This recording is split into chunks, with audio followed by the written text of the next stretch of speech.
Meeting of the Lowell City Council to order. Please join me in the council prayer.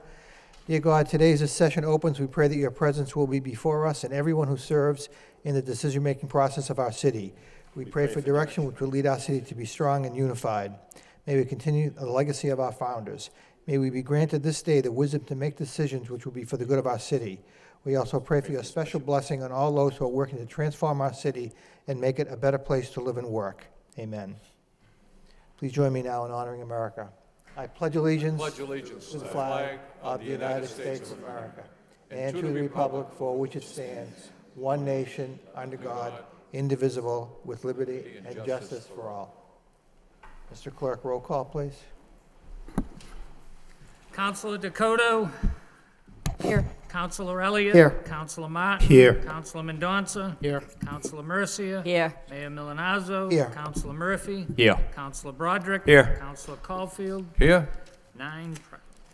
Again, good evening, ladies and gentlemen. For our viewing audience, we're actually going through two agendas this evening. The agenda for Tuesday, February 1st, which was canceled due to snow, and then the agenda for tonight, February 8th. With that, I'd like to recognize Councilor Rita Mercy. Thank you, Mr. Mayor. I'd like to offer a moment of silence in Docking Chamber for Daniel R. Crowther of Lowell, the beloved son of Frank and Sharon Crowther. Daniel received his early education at the Bailey School and the Daly Junior High. Dan was a senior at Lowell High School, where he was a member of the wrestling team. He also enjoyed crew and swimming. Dan excelled academically and participated in the Latin Lyceum program. Dan had planned to enter the United States Army after high school to serve his country as a medic associated with the Army Rangers to satisfy his great sense of duty and adventure. Dan was a valued and well-liked employee at Market Basket in Stadium Plaza for several years. Dan had many good friends and will always be remembered for his outgoing personality and charm.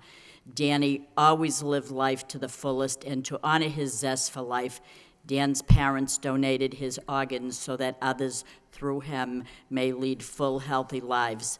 Besides his parents, Dan leaves 2 brothers who are his triplet siblings, Chad, a senior at the Greater Lowell Technical High School, and Tyler, a senior at Lowell High School, and 2 sisters, twins, Lauren and Elizabeth, sophomores at the Greater Lowell Technical High School. We offer our sincere sympathy to his family, relatives, and many friends. He will be truly missed. And if I could please add one more, I would also like to offer a moment of silence in Docking Chamber for Gloria Sanella, the wife of the late Nicholas Sanella, who died on November of 2004. Mrs. Sanella attended the New England Conservatory of Music in Boston. She was employed for many years by her father, Judge Vincent Matola. During her life, she loved listening to music, particularly Italian opera.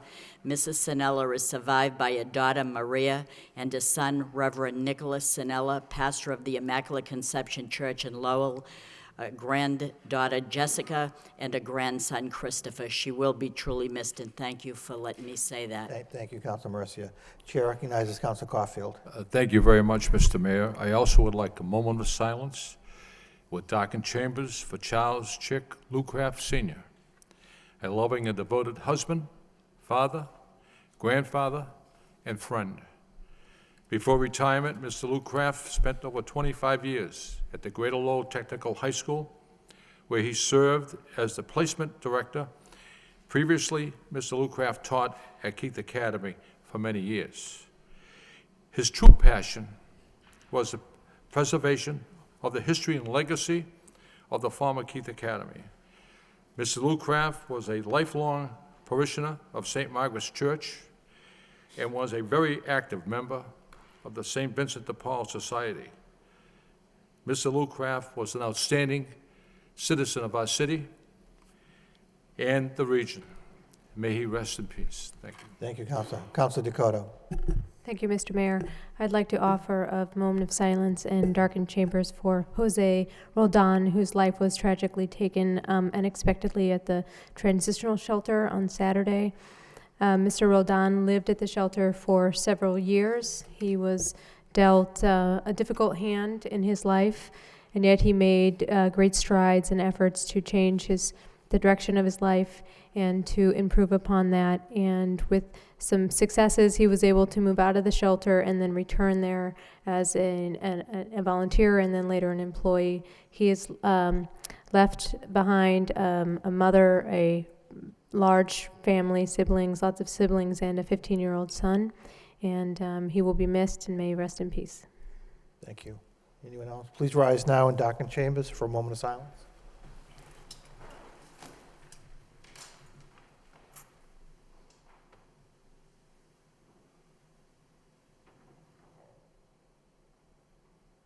Thank you. May they rest in peace.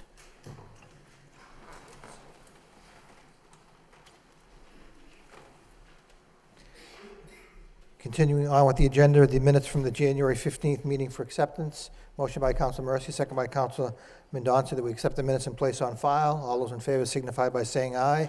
Opposed to vote. Under the city manager, communication, responses to council motions and requests. Do we have any? Council Martin? Thank you, Mr. Mayor. This is actually in response to the report that was for last week's meeting on the maintenance of effort in the school department. So we did get a report, and which I was finally was pleased to get, that our number that was required to contribute to the school department was certified and approved, and it was $1 million in excess of what it's required to be. I know those of us sitting here know, the structure, but the school department gets a great deal of state funding. As a condition of that funding, the city is required to contribute a certain amount. But we never really know exactly what that amount is until the subsequent fiscal year. Things like snow plowing and things like that count into that amount, but you don't know in advance what that's going to be. And it makes it difficult to budget, but at least after the fact, we have confirmation that the amount we contributed last year was, what that was required to be contributed, was exceeded by, I think, around $1 million. 1.8. Right.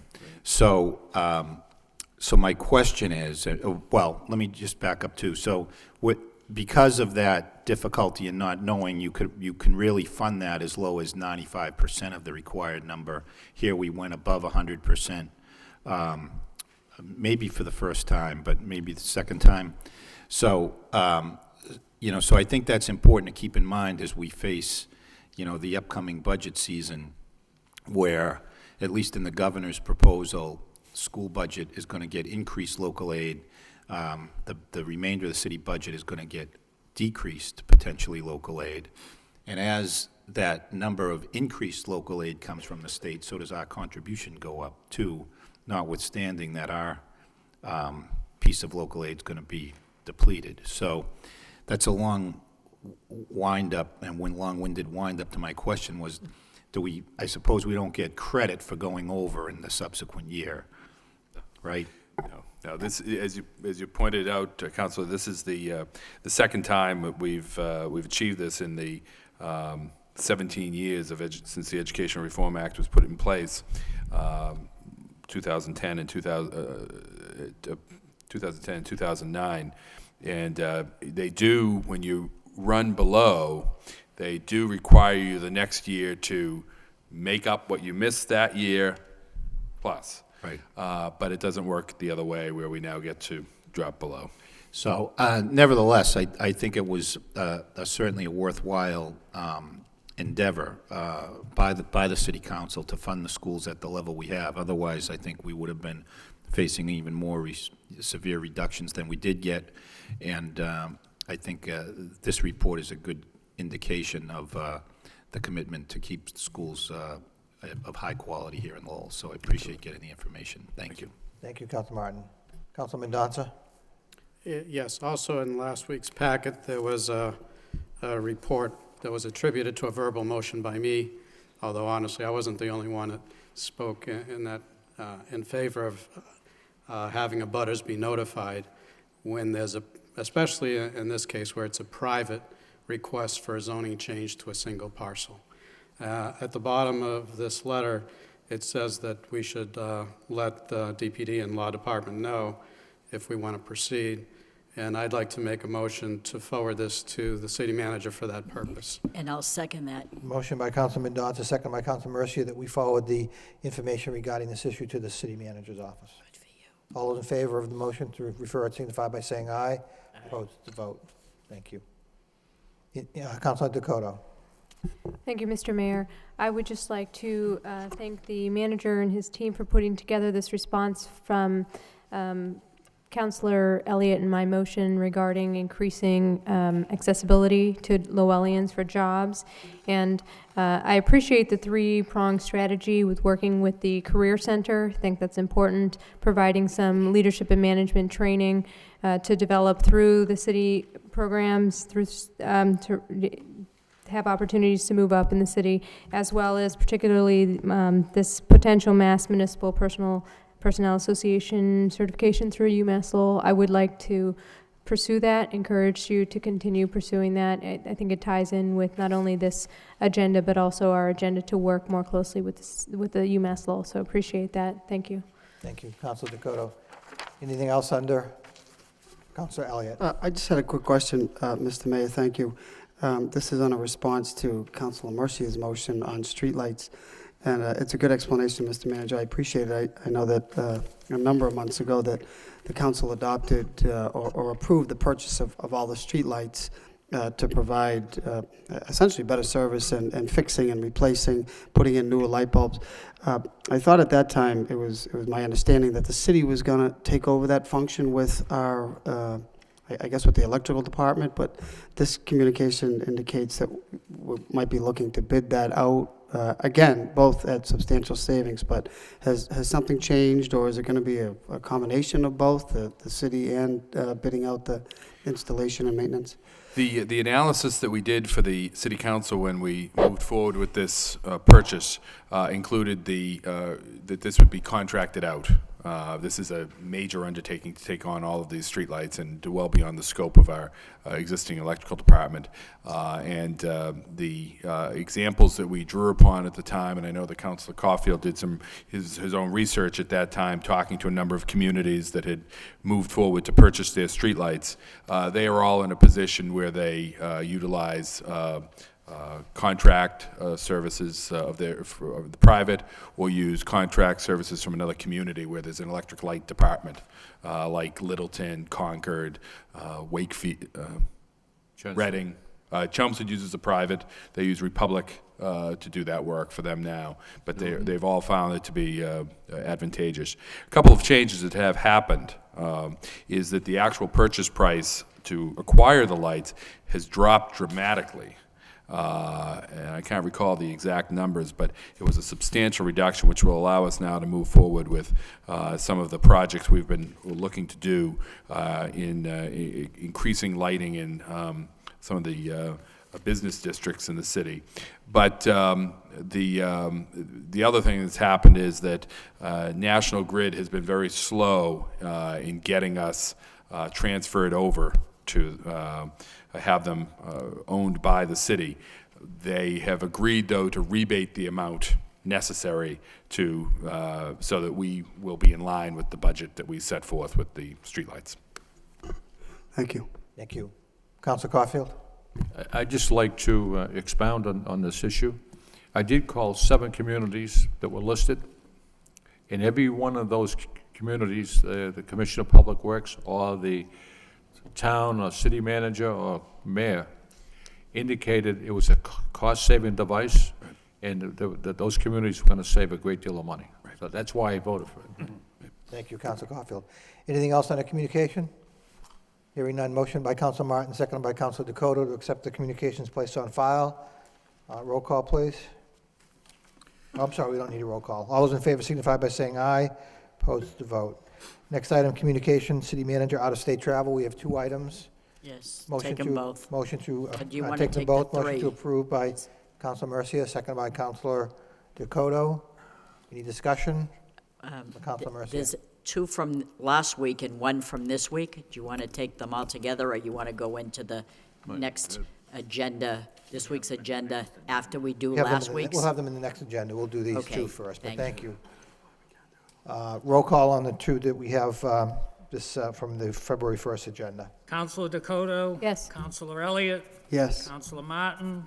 Yes. Counselor Mendonça? Yes. Counselor Mercia? Yes. Mayor Milonazo? Yes. Counselor Murphy? Yes. Counselor Broderick? Yes. Counselor Yes. Caulfield? 9 yeas.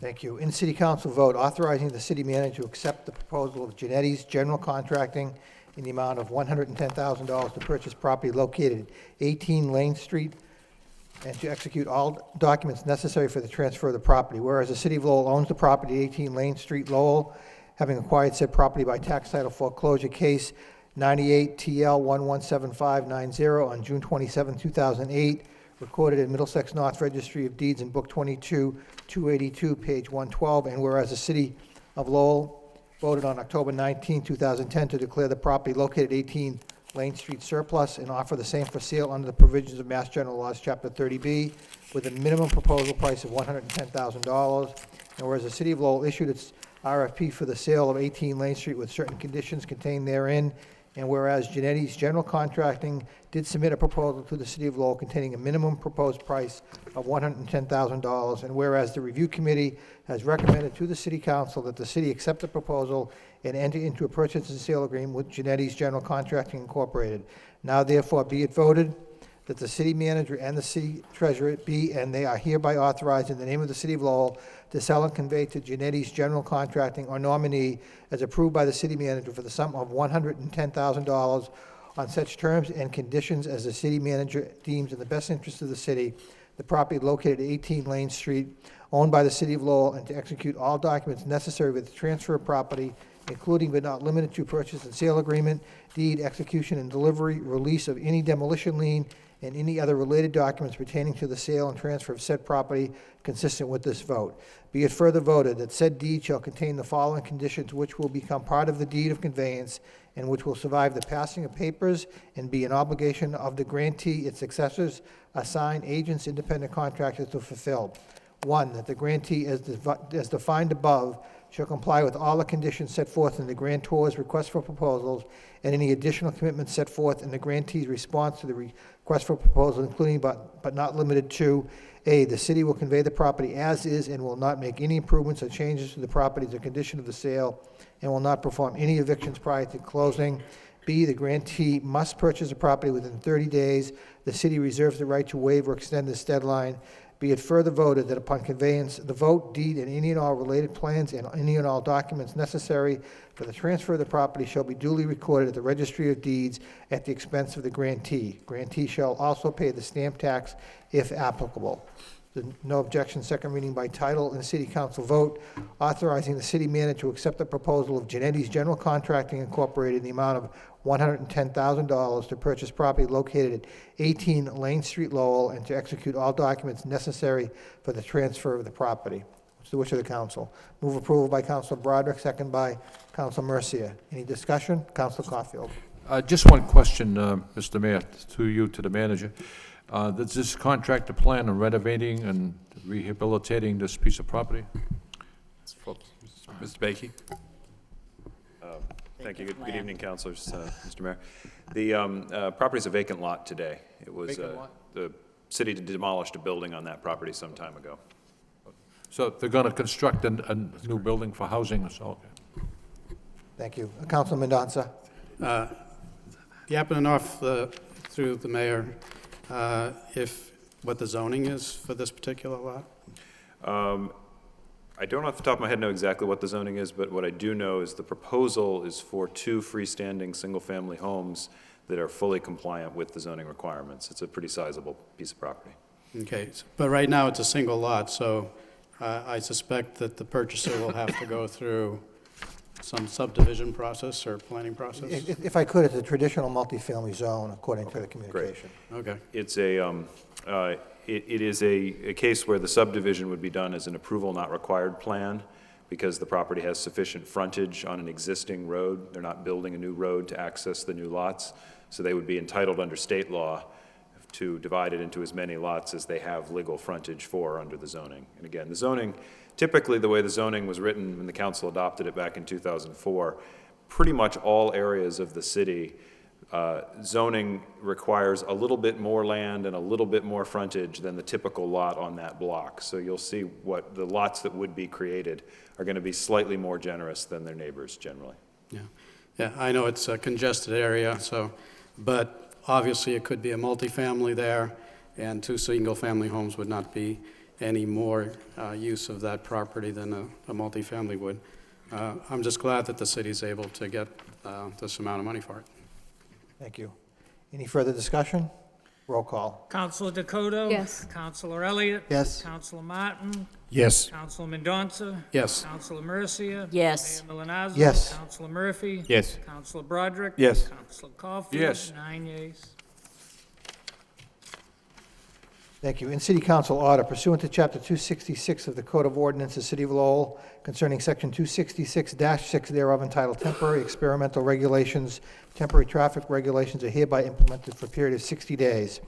Whereas the City of Lowell desires to make temporary rules regulating traffic under actual conditions for a period of 60 days, and whereas Chapter 266 of the Code of Ordinances in the City of Lowell, Section 266-6 thereof entitled Temporary Experimental Regulations authorizes the City Council to make such temporary rules for a period not to exceed 60 days. Now therefore be it ordered, adjudged, and decreed by the City Council of the City of Lowell as follows. Effective immediately for a period of 60 days thereafter, the following temporary traffic regulations shall be implemented. Section 266-55H, parking for handicapped persons, elderly drop-off zones, is hereby amended by adding the following. East Burnside Avenue on the south side, beginning 20 feet east of the easterly curb line of Fulton Street, running easterly along East Burnside Avenue for a distance of 20 feet. Section 266-56, parking prohibited on certain streets at all times is hereby amended by adding the following. Lawrence Street southwest, beginning at the westerly curb line of South Whipple Street, running northwesterly along Lawrence Street for a distance of 50 feet to the edge of the fire station building. There's no objection. Second reading by title. In City Council order pursuant to Chapter 266 of the Code of Ordinances, City of Lowell, Massachusetts, concerning Section 266-6 thereof, entitled Temporary Experimental Regulations, temporary traffic regulations are hereby implemented for a period of 60 days. What's the wish of the council? Move approval by Councilor Broderick, second by Councilor Murphy. Any discussion? Roll call. Counselor Dakota? Yes. Counselor Elliott? Yes. Counselor Martin? Yes. Counselor Mendoza? Yes. Counselor Mercia? Yes. Mayor Milonazo? Yes. Counselor Murphy? Yes. Counselor Broderick? Yes. Counselor Caulfield? 9 yeas. The next item, ordinance in City Council, an ordinance amending the Code of Ordinances for the City of Lowell, Massachusetts, the code with respect to Chapter 150 thereof entitled Fees. Motion by Councilor Mendoza, second by Councilor Dakota to waive the full reading. All those in favor of waiving the full reading signify by saying aye. Full reading is waived. Need a motion to refer this to a public hearing for February 15th. So moved by Councilor Murphy, seconded by Councilor Dakota. All those in favor of referring this to a public hearing February 15th signify by saying aye. Opposed to vote. Thank you. This goes on to the second. We're now moving on to the second set of items under the city manager for February 8th. We have a number of constable bonds. There are 3 constable bonds. Raymond D. Lamy, 119 Fremont Street. David Muskovich, 9 Fifth Street. And Kevin Forsley, 47 Totman Road. What's the wish of the council? Thank you, Mr. Mayor. I would say request to take them all together and to move approval on them. Okay, motion by Councilor Murphy to take them together and to move approval. Is there a second? Seconded by Councilor Broderick. Any discussion? Roll call. Counselor Dakota? Yes. Counselor Elliott? Yes. Counselor Martin? Yes. Counselor Mendoza? Yes. Counselor Mercia? Yes. Mayor Milonazo? Yes. Counselor Murphy? Yes. Counselor Broderick? Yes. Counselor Caulfield? Yes. 9 yeas. Thank you. We have out-of-state travel. We have one this evening under the February 8th agenda. Motion to approve by Councilor Elliott, seconded by Councilor Mendoza. Any discussion? All those in favor, I'm sorry, roll call, please. Counselor Dakota? Yes. Counselor Elliott? Yes. Counselor Martin? Yes. Counselor Mendoza? Yes. Counselor Mercia? Yes. Mayor Milonazo? Yes. Counselor Murphy? Yes. Counselor Broderick? Yes. Counselor Caulfield? Yes. 9 yeas. In City Council vote authorizing the city manager on behalf of the City of Lowell to enter into a lease agreement with Caleb Westford Street Corporation for property located at 2 Leroy Street, Lowell, for a term not to exceed 3 years. Whereas Caleb Westford Street Corporation is in the process of taking ownership of the premises at 342 Westford Street in Lowell and has submitted a request to the City of Lowell to lease 15 parking spaces in the Leroy Street lots outside of Leroy Street for tenant parking for residents at property at 342 Westford Street for a term not to exceed 3 years.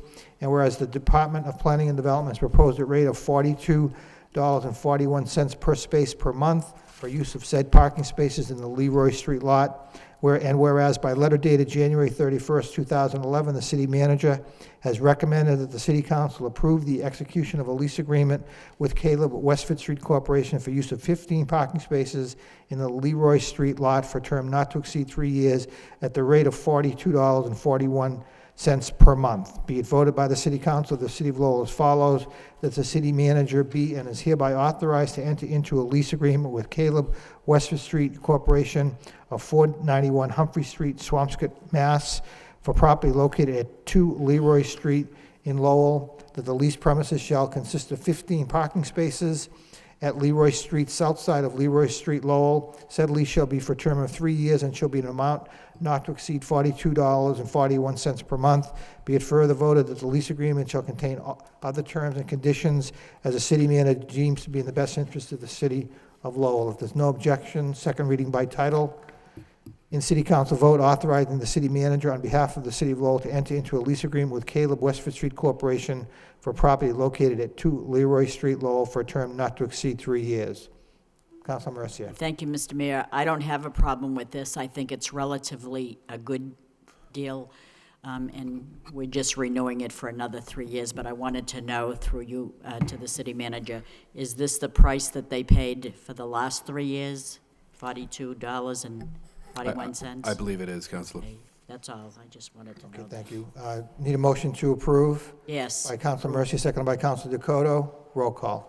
Counselor Dakota? Yes. Counselor Elliott? Yes. Counselor Martin? Yes. Councilman Mendonça? Yes. Counselor Mercia? Yes. Mayor Milonazo? Yes. Counselor Murphy? Yes. Counselor Broderick? Yes. Counselor Caulfield? 9 yeas. Thank you. It's being a little after 7 o'clock. It's public hearing time. We have one public hearing this evening. Pole location, National Grid to place 2 poles on Varnum Avenue. The chair will open the public hearing. Those wishing to speak in favor, please state your name and your address, please. Hi, my name is Dave Aguirre, and I'm representing National Grid. National Grid is asking for permission to install 2 new poles on Varnum Avenue. The purpose of these 2 poles will be for the service of the new addition going on to the hospital. Thank you. Anyone else want to speak in favor? In favor, that portion of the public hearing is closed. Those wishing to speak in opposition? In opposition, hearing none, the public hearing is closed. Motion to refer to the wire inspector by Councilor Dakota, seconded by Councilor Broderick. Any questions before we, Mr. Manager? If I may, Mr. Mayor, just a question. Earlier this evening, we were discussing the purchase of the streetlights from National Grid. Would it be possible to get, I know this isn't directly tied to this, but if it could be at some point when a poll petition like this comes in, could representative from National Grid check back and see what the status is of that purchase so that we can move forward with that? And, Sure. in the future, as other poll petitions come in, there's the same Sure. level of cooperation. Thank you. Sure, we'll get back to you on that, sure. Thank you. All those in favor of referring to the wire inspector signify by saying aye. Opposed to vote. Thank you. Thanks. Moving back to the city manager's agenda, in city council order, a supplemental appropriation to be appropriated to the parking enterprise new equipment fund to purchase equipment to clear city sidewalks in areas where DPW has responsibility. Ordered by the city council of the city of Lowell as follows, that the amount of $122,770 be hereby appropriated from the parking enterprise fund available fund to the newly established equipment fund, account number 588200, within the parking enterprise fund. Order recommended, introduced by Bernard F. Lynch, City Manager. There's no objection. Second reading by title. vote in City Council order, a supplemental appropriation to be appropriated to the Parking Enterprise New Equipment Fund to purchase equipment to clear city sidewalks in areas where DPW has responsibility in the amount of $122,770. Councilor Caulfield. Thank you very much, Mr. Mayor. I'm going to support this, Mr. Manager. I brought a motion in similar to this probably 6 years ago. Is this similar to the equipment that's used in Drake? Yes, it is. Sidewalks? I brought the motion in 6 years ago or so, and it never materialized. And the town of Drake was even willing for us to use that as a demonstration, but it never happened. And I've been an advocate of this equipment for years.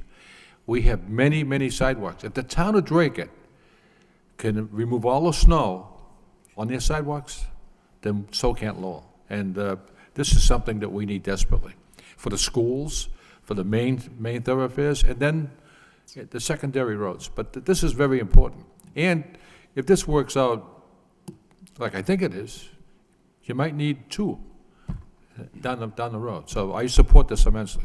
Thank you. Thank you, Councilor Councilor. Dakota. Thank you, Mr. Manager, Mr. Mayor. Through you to City Manager, I support removing snow off of sidewalks and streets. I am reticent. I have some concerns. I know that we had been told that we might have to raise parking fees. Turns out that the revenue was better than expected, so we didn't. But I do want to make sure that spending our free cash in that parking enterprise fund does not result in parking fee increases down the road. And then I was just wondering if it could tell me the expected time where we're going to generate some cost savings with this new piece of equipment. Mr. Manager. Well, if I may, we think that this type of equipment is, if I could use an example, what we've done in the downtown area with the vacuum trucks. We've actually reduced our costs by moving to equipment that's much more efficient, much more effective. The amount of area that we'll be able to clear out with this type of equipment is far more cost effective than the way we do it now with small bobcats having to move a few feet, move a few more feet and dump over. This will be able to move along at a quick rate and enable us to get out into the, particularly in the downtown area, to clear out parking spaces that will in itself generate revenue to the parking fund. So we think it will pay for itself in terms of cost savings and enhance our revenue opportunities in the downtown area. Councilor Dakota. May I follow up? Thank you. But you do intend to use this throughout the entire city? It's primarily in the downtown area, but it will be used throughout the entire city. Okay. If the case arises where there is a deficit in the parking fund, could we potentially move money into that equal to the cost of this, since it will be used throughout the city from the general fund? Oh, it's conceivable we could do something of that sort. Yes. We don't see a shortfall in that parking fund for some time. Now, there may be advantageous, even though we don't see a shortfall in that fund for some period of time, it may be advantageous to evaluate our cost structure or our fee structure within parking to achieve other goals or to further stabilize the parking enterprise, or to make further improvements in the parking enterprise. It may be down the road that we want to increase lighting within the parking enterprise, or we may want to expand we're looking to expand our kiosks. That may require some type of investment of capital that may result in some increase in fees. So it wouldn't be directly attributable to this. This should have a life. The town of Drake uses one of these. When I was town manager over in Chelmsford, we bought two of these, and they've lasted 10 years. So there's about, you're talking about a $12,000 per year cost when you amortize it out. So certainly we'll make that up in savings in the parking enterprise as well as in our overall snow budget on an annual basis. Thank you. Councilman Mendoza. Yeah, I too had the same concerns as Councilor Dakota, that we've been told we might have to raise rates. Then we recently learned that we've had higher revenues than expected and that we might not have to raise rates, but we're on the edge. And so I will be concerned going forward that if it goes into a deficit, that this money is no longer there. On the other hand, as you just stated, and I had thought myself earlier that, in order for people to put money in those meters, they have to be able to park. And so this is almost like a cost of doing business for the parking department. We need to clear all metered spaces downtown in order for people to be able to use them and not have narrow streets. I mean, it's almost like one lane down Merrimack Street now with the parking that's going on. So I will be keeping an eye on this going forward. I'm certainly supportive of it. One other concern of mine, if I may, through the mayor, ask the city managers, I suspect we're not going to get it soon enough to help us this winter. We had hoped to get it this week, Okay. but unfortunately, there's the two that were on the lot ready for us to go grab one were scooped up last week. So we hope to have this within the next week and a half. That'll be good. Thank you. Thank you. Council Martin, then Council Mercia. That was my question, whether it be placed in, how long before it's placed in service, so. Okay. Answered. Thank you. Council Mercia. Well, I don't have a question, I have a comment, and I'm hoping that this plays tune to what happened to me a few years ago when I bought 2 shovels and didn't have to use it very much. So I'm hoping the quicker you buy this, the quicker we won't be needing to use it, so that'd be a good thing. Thank you. Council Broderick. Thank you, Mr. Mayor. Through you, Mr. Manager, if there's a way, a measurable way you can show us as over time how this hopefully saves money, assuming you're going to want a second one, if it does work, if there's a way you can show us the measurable savings, that it pays for itself, and maybe if we do need it, we can reach out to Drake it and ask if we can borrow it now. But I'm going to support this. I think it's a good investment, and it will, in the long run. I mean, I'm downtown frequently, and you're lucky if you can park on the right side of, I think it's Middle Street now. The left side's blocked with snow, and it's very difficult. And that is a loss of revenue. I'd be curious to see maybe if we can get some numbers on that over the last couple of weeks where it's been blocked off, by way of example. But thank you. Thank you. Council Caulfield, did you have a hand up? Just one last comment. There is another piece of equipment, they call it the Bombardier. It has a plow, and it's just used for sidewalks. Right. And that's an excellent piece of equipment. It is. This is a little bit more versatile because not only can you push this, you don't push it, you blow it out of the way, but you can use it in your snow removal, particularly in the downtown area. When we have to go into the downtown, you can equip it with a chute that will go right into the dump truck, eliminating the need for the front loaders. But I am familiar with the Bombardiers as well. It's also a good piece of equipment. Thank you. Yes, Councilor Mercia. I think there's an even better piece of equipment. Of course, it's very, very costly, and I know that we're talking about, oh my gosh, money and stuff, and I wish we had it, but it is expensive. It's like the size of a dumpster, and you put the snow in it, and it melts it up. You hook it to the sewer, and it goes into the, I don't know, catch basin, or it goes somewhere, but it's not on our streets. And I wish we had the money for that. Mr. Manager?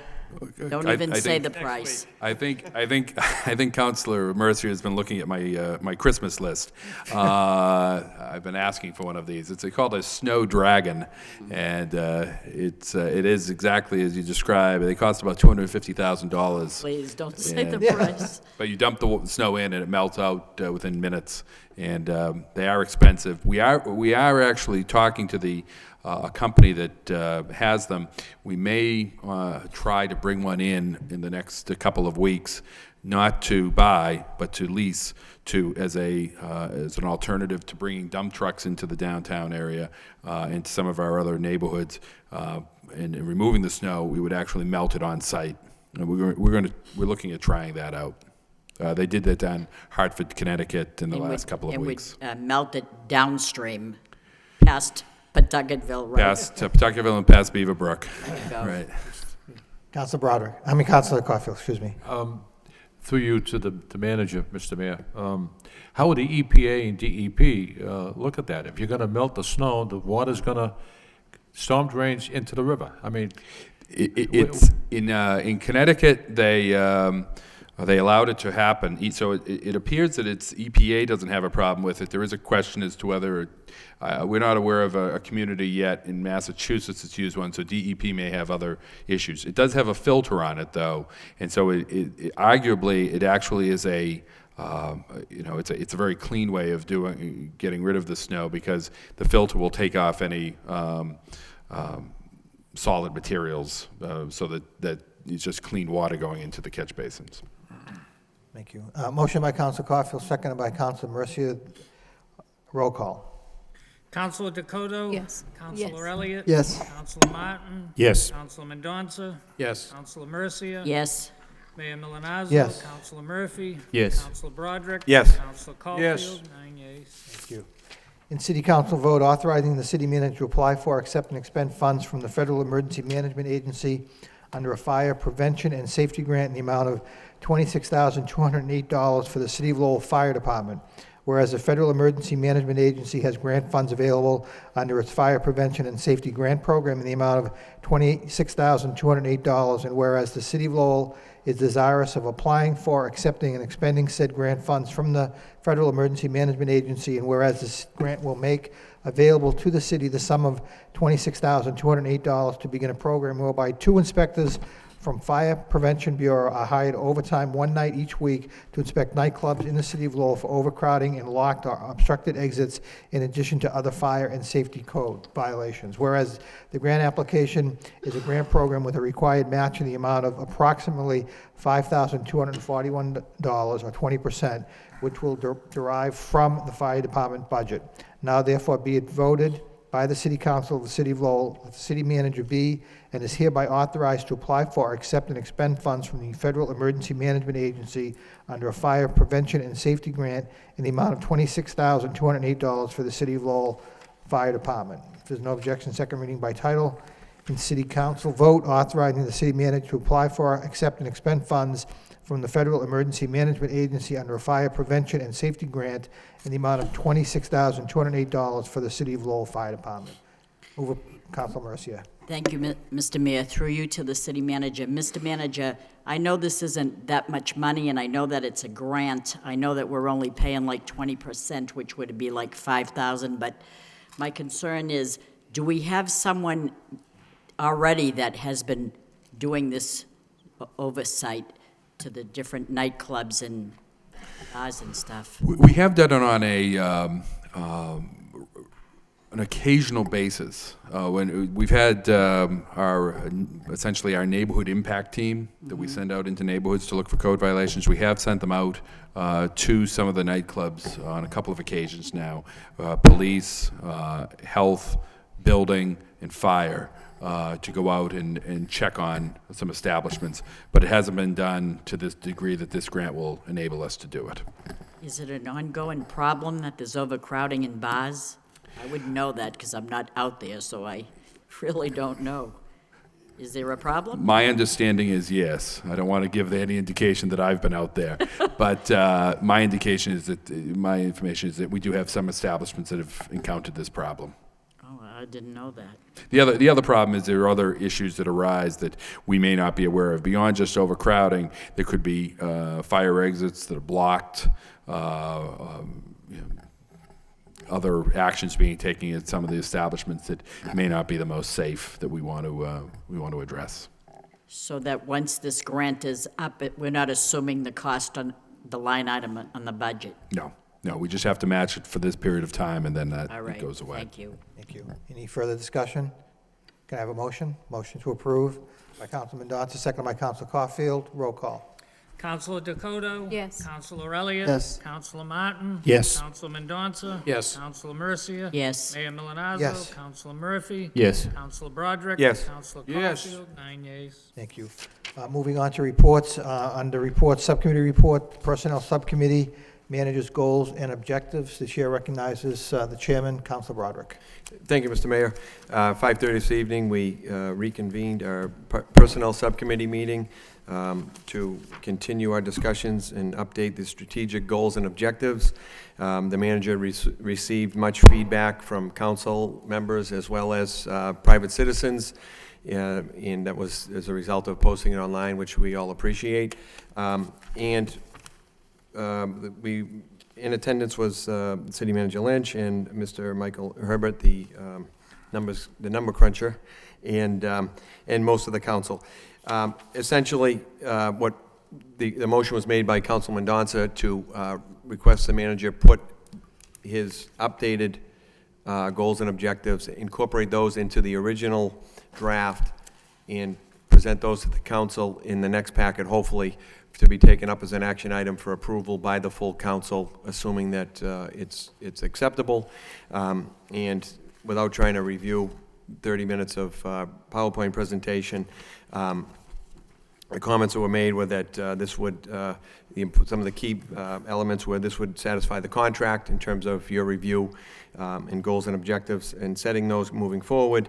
And this is also important in terms of the way that the city will conduct business in the future, in looking at the big picture, and this is going to be a living, breathing document that we will have to assess and evaluate quarterly, and the manager's going to roll out some ideas, and obviously the council hopefully can weigh in with some of their own in terms of how to incorporate this document into our subcommittee meetings and getting feedback as we go, and maintaining a look at the big picture and how this can be useful in setting a budget and making sure our budget and our goals and priorities are in line.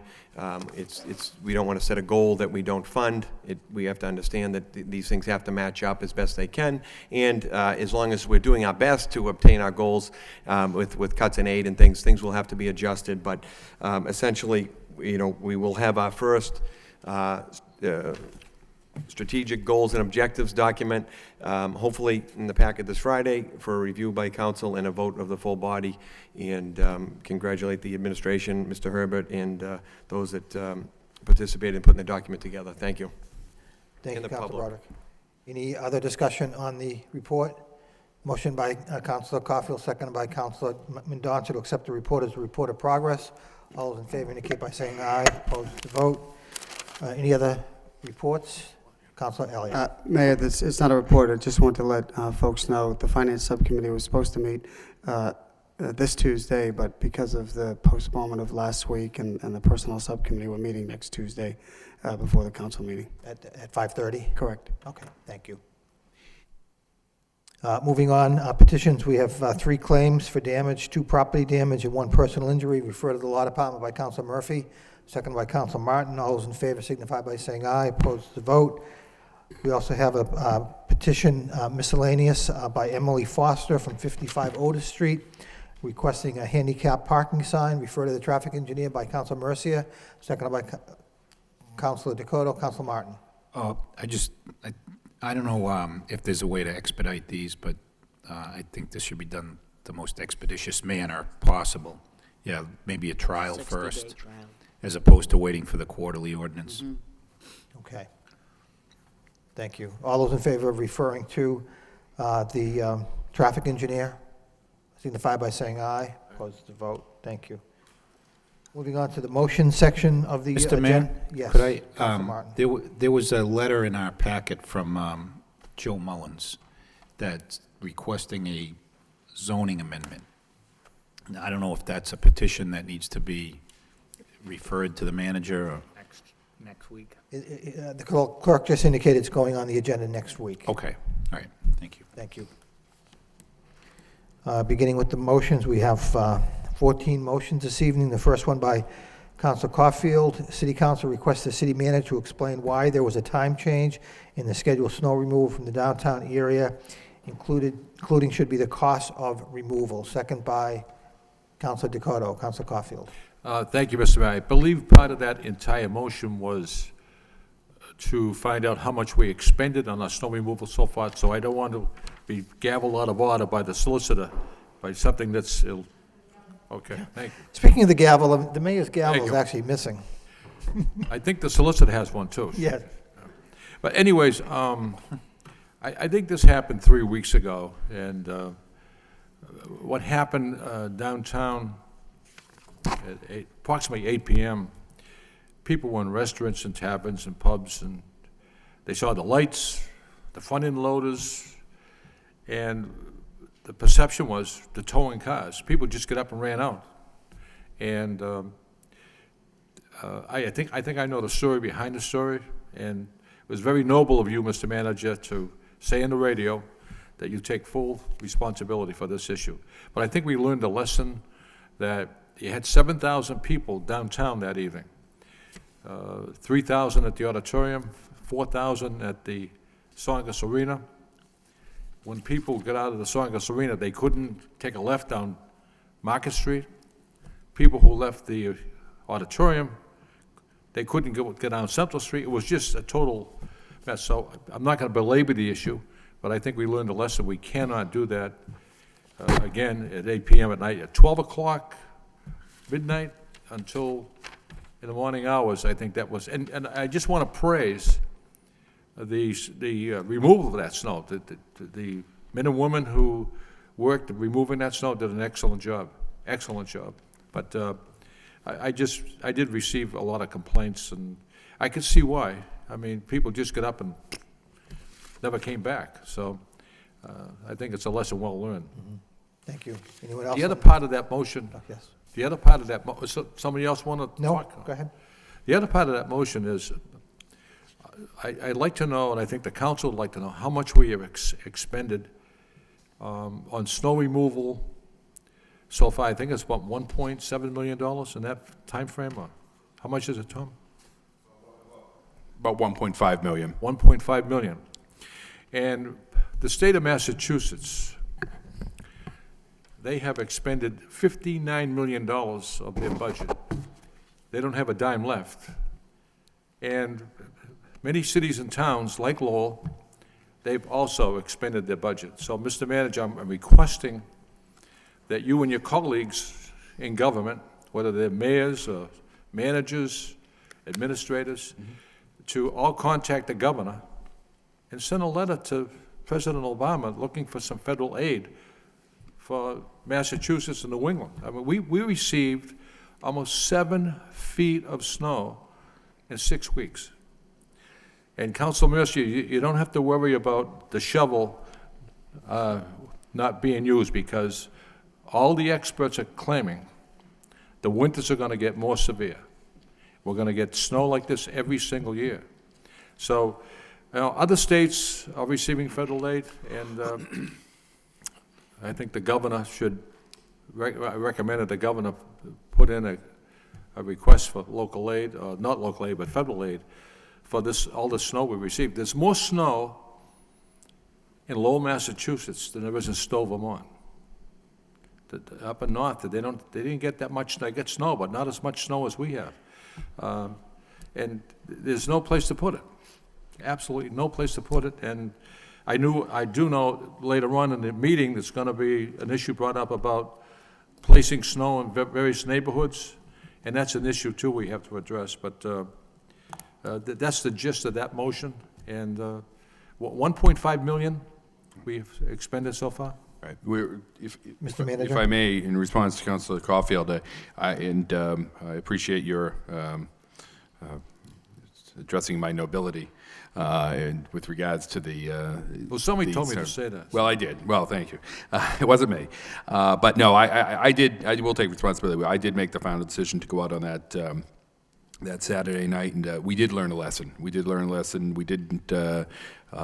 Very frankly, very bluntly, we didn't check on the other activities that were going on downtown that night with the arena and the auditorium. And it's been a very difficult year, as you pointed out. We received 7 feet of snow in 6 weeks, and it's just been impossible to keep up with it. And we were trying to find a time that there was sort of a lull so that we could get out there. And we felt that was the night to do it. And the challenge we have is when we're in sections of the downtown or in some of the neighborhoods where we're doing snow removal, we run into problems of residents. We don't want to do it too late, where they are trying to sleep, and we can't do it during the day. So we're trying to squeeze it in, and it didn't work out, so we have to look at that more carefully. Hopefully, this new piece of equipment that was approved tonight will help us along those lines. We are $800,000 over in our snow budget, so that comes to that 1.5 million. I know that the Mass Municipal Association, I've spoken to them, and they're lobbying for emergency aid, but I will follow up on that as well with our other cities and towns to see about getting some federal money. Okay, thank you. Thank you. I just want to, on this subject, the men and women who work for the DPW who did all the plowing and so forth, Eddie Flynn and Eddie Patnog and so forth, they all deserve plaudits. But there's 2 employees in the DPW garage. They never get into the spotlight, they never take a bow. That's the 2 mechanics who keep these vehicles running. And Mr. Manager, they're just two young employees, very dedicated, very, very dedicated to the job.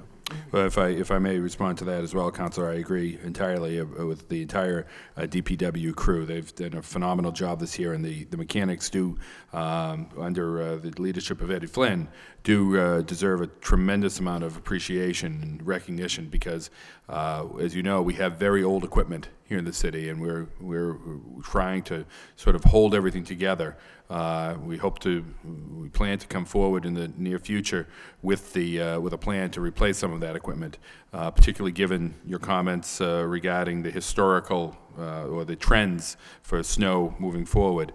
But the fact that we were able to keep this 20 and 30-year-old equipment going this year in these very adverse conditions is really a tribute to the mechanics, and I appreciate the comments. All those in favor of the motion signify by saying aye. Opposed to the vote. What I'd like to do, if it's okay with my colleagues, is to request a suspension to move Councilor Broderick's motion forward because it's related to the motion that we just discussed. Motion to suspend by Councilor Dakota, seconded by Councilor Elliott.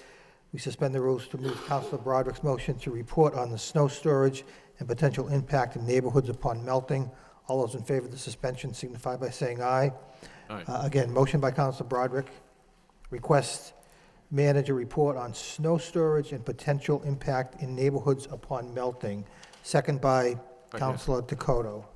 Councilor Broderick. Thank you, Mr. Mayor. We all got an email, and Mr. Manager, I thank you. I think you responded to the email after, but essentially there's four, maybe 5 locations that as we remove the snow, it has to go somewhere. We don't have a machine to melt it. Can't dump it in the river, obviously, or the canals. And there's concern by folks, rightly so, that what might happen or what's the impact of dumping these large amounts of snow in the neighborhoods in these open lots and whatnot. And I do appreciate your response to the email that was sent out. But if you could maybe just fill in some of the neighborhood folks, the general public briefly. Thank you.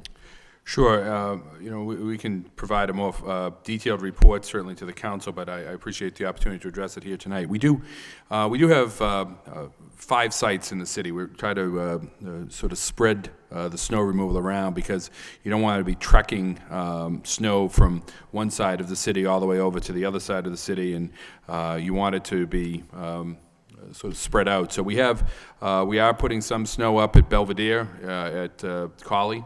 We're doing, we have snow in Centerville, a snow dump in Centerville at Hovey Field.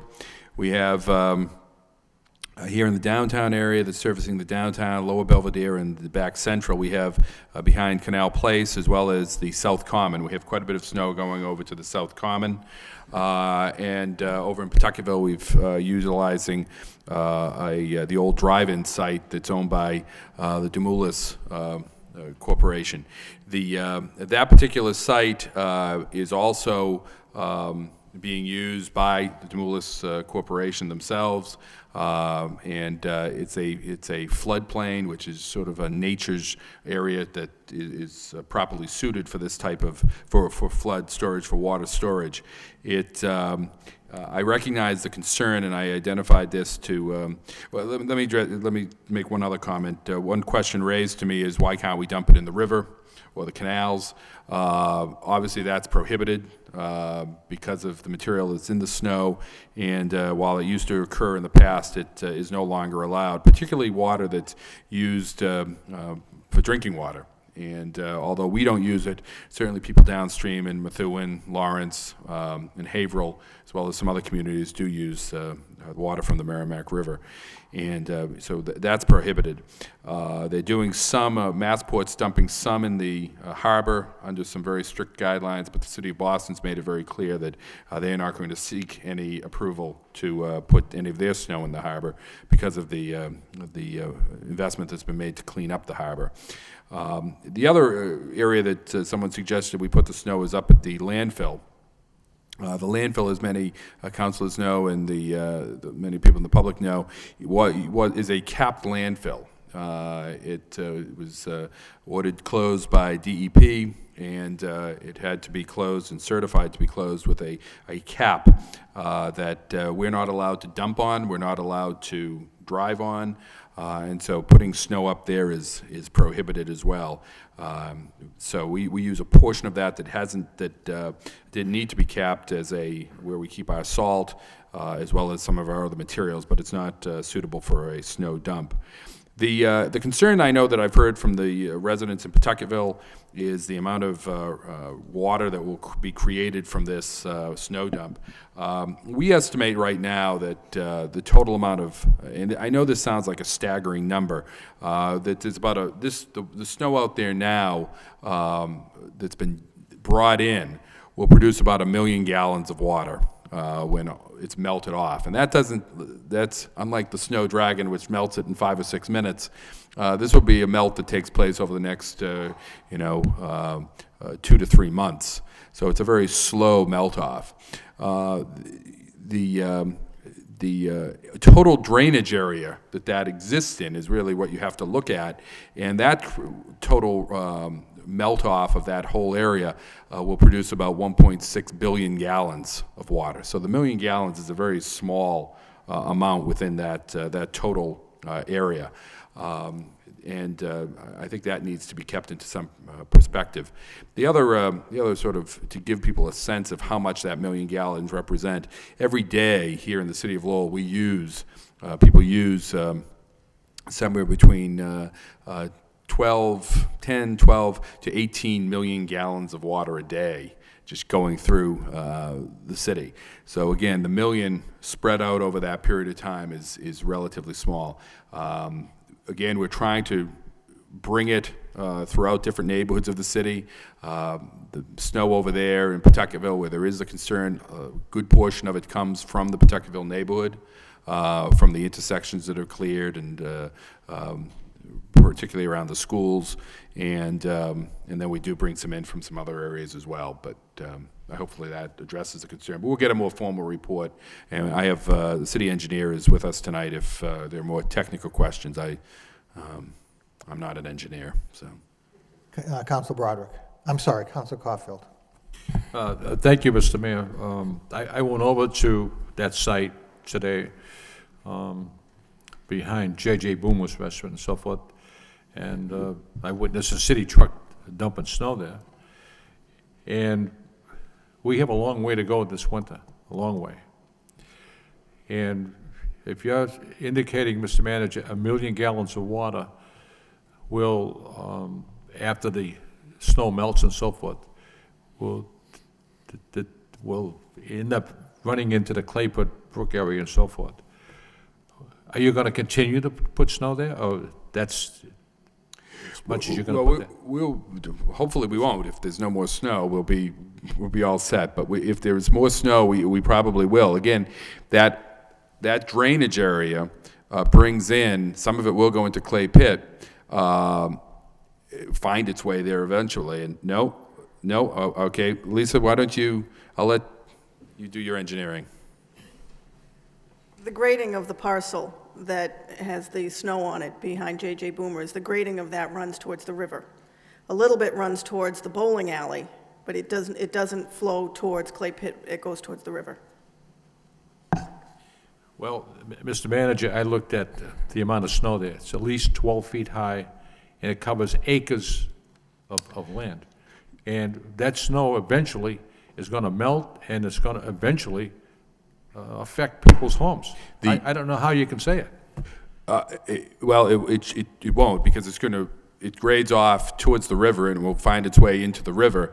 As I said, much of it was in Pawtuckettville to start with. My guess, I don't know where they were doing snow removal today, but I knew one of the areas that I think all the councilors received some correspondence on this, was the sidewalk areas, the intersections around the Wang School.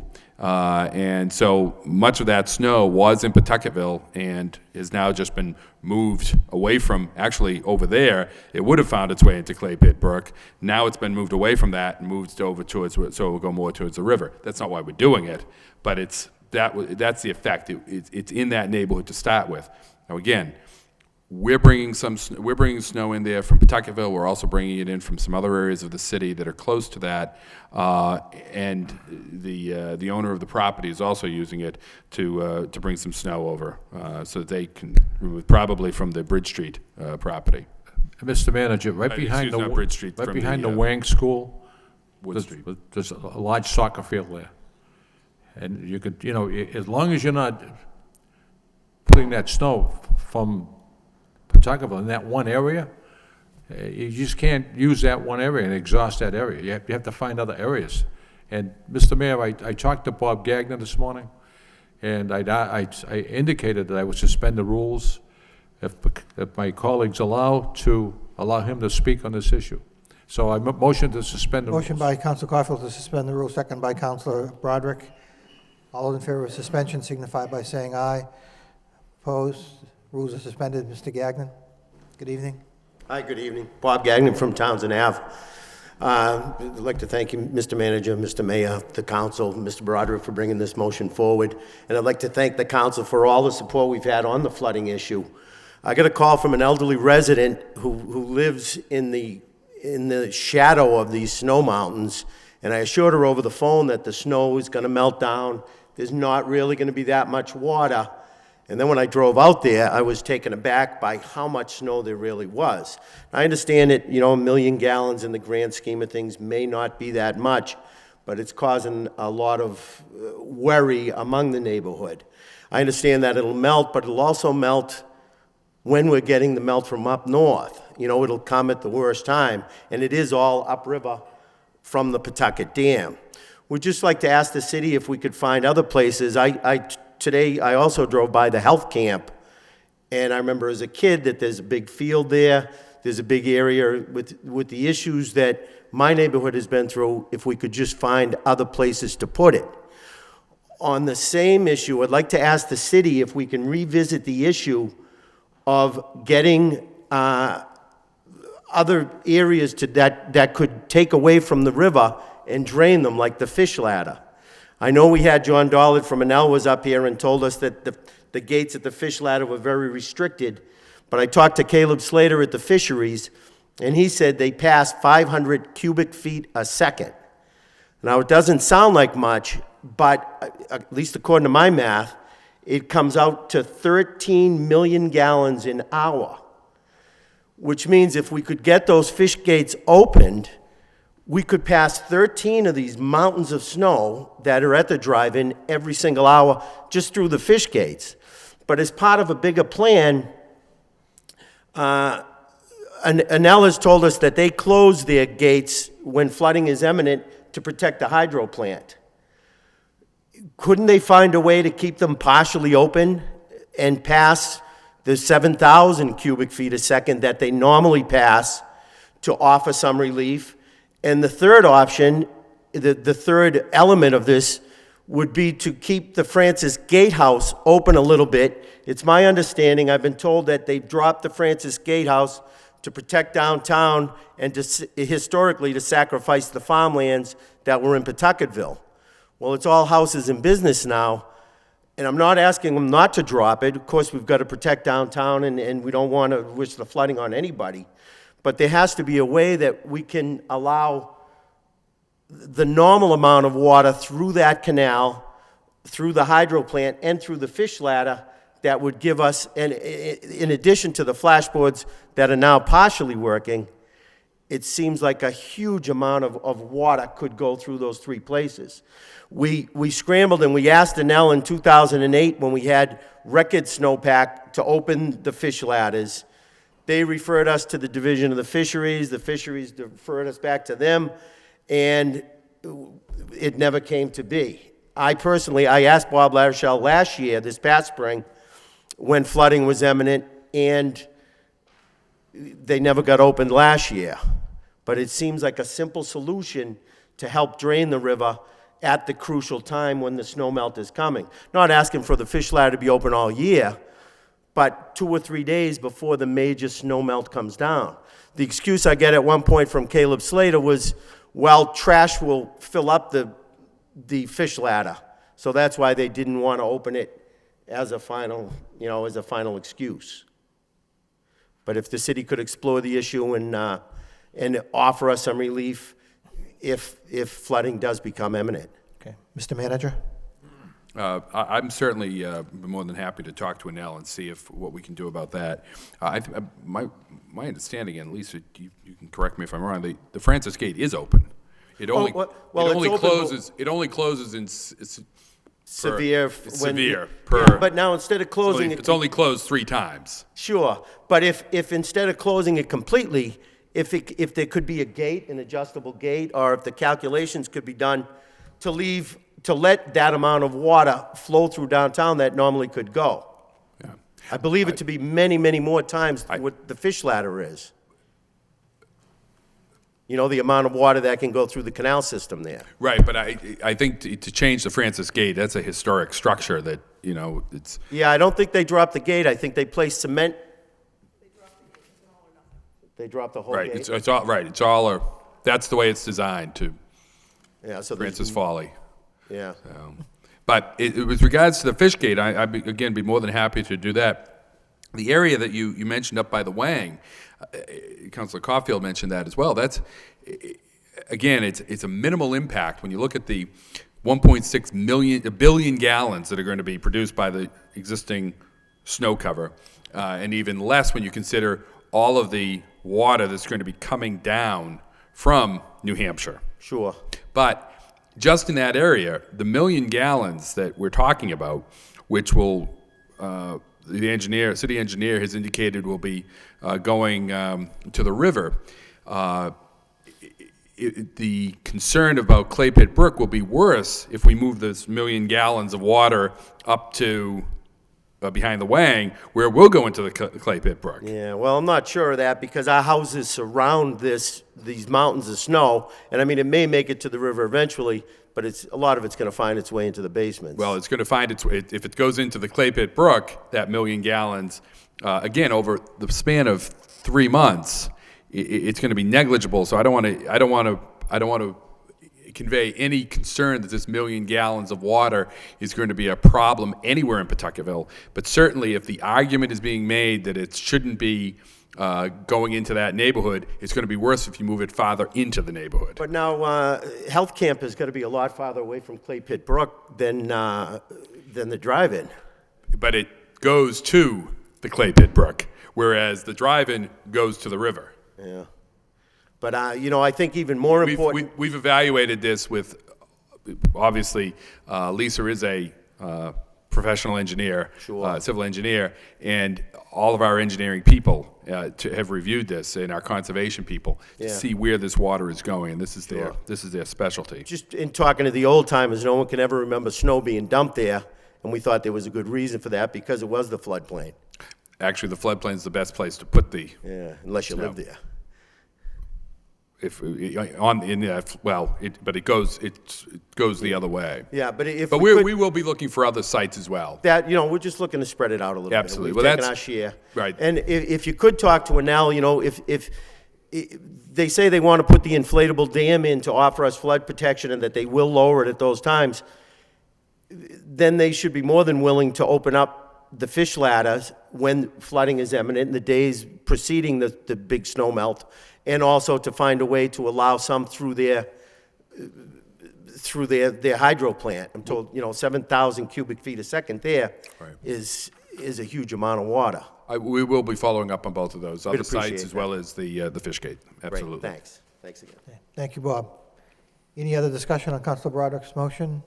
Hearing none, all those in favor signify by saying aye. Opposed to the vote? The next motion, actually, the next two motions are related. If we could take them together. The first one, Councilor Caulfield, requests the city manager report on the governor's proposed cuts in local aid, as well as any projected or proposed cuts in federal monies. Second by Councilor Mercia. And the next motion by Councilor Broderick. City Council requests the city manager to report on the potential impact to the city as it relates to the proposed budget of the governor. Seconded by Councilor Mendonça. Councilor Caulfield. Thank you, Mr. Mayor. I listened to the governor, and he indicated that he was going to increase Chapter 70 money for education, and that's an excellent move on his part. But he also indicated that local aid throughout the state is going to be drastically cut, and I believe it's around $5 to $7 million we could be cut on our budget. Could you let us know what's going to happen there? Well, the preliminary budget from the governor indicates about a $7 million. Of course, the legislature has to weigh on this too. But the a $7 million increase to Chapter 70 and about a $1.6 million cut to our other aid. So we'd be dealing with $1.6 million problem. $1.6 million. $1.6 million cut in local aid? Correct. But that's just in a draft form, and the legislature hasn't. That's right. It could be $3 million. They could reduce Chapter 7. Well, they could reduce Chapter 70 aid and give more to general local aid, and the 1.6 could go down, or they could leave Chapter 70 alone and increase the 1.6 up to 3 easily. Anything's really possible at this point in time. How would that affect the 212 budget, Mr. Manager? $1.6 million. Well, it's going to be a tight year. We had actually, I think the projections that we had given to the council early on, reflecting a 5% cut, but that was at 5% in Chapter 70 as well, showed about a $2 million problem. So we're still in the working phase of the budget. We're anxious to, we're hopeful working with our unions, we'll be able to reach some agreement on health insurance, and that should provide us with some real opportunities. We had our first coalition meeting last week, but clearly the $1.6 million cut is going to have a negative impact on the 2012 budget. And there is also going to be cuts from the federal government. I understand that community development block grant funding is going to be cut drastically. And that's going to affect everything in the city. Boys Club, Girls Club, that's right. YMCA, everything that we reach out and touch, they're going to be affected. It's about they're looking at about 7 to 7.5% reduction in block grant funding. Community development block grant funding. Right. So I think what we're being told here is tighten the belt another notch from the council and everyone else down the road. Thank you. Councilor Broderick, on your motion?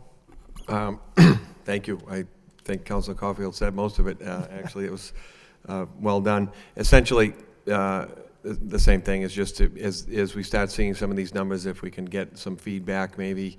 We don't want to push the panic button. We don't know what it's going to be. The legislature hasn't weighed in, and some of the governor's proposals didn't seem like they would maybe make it through.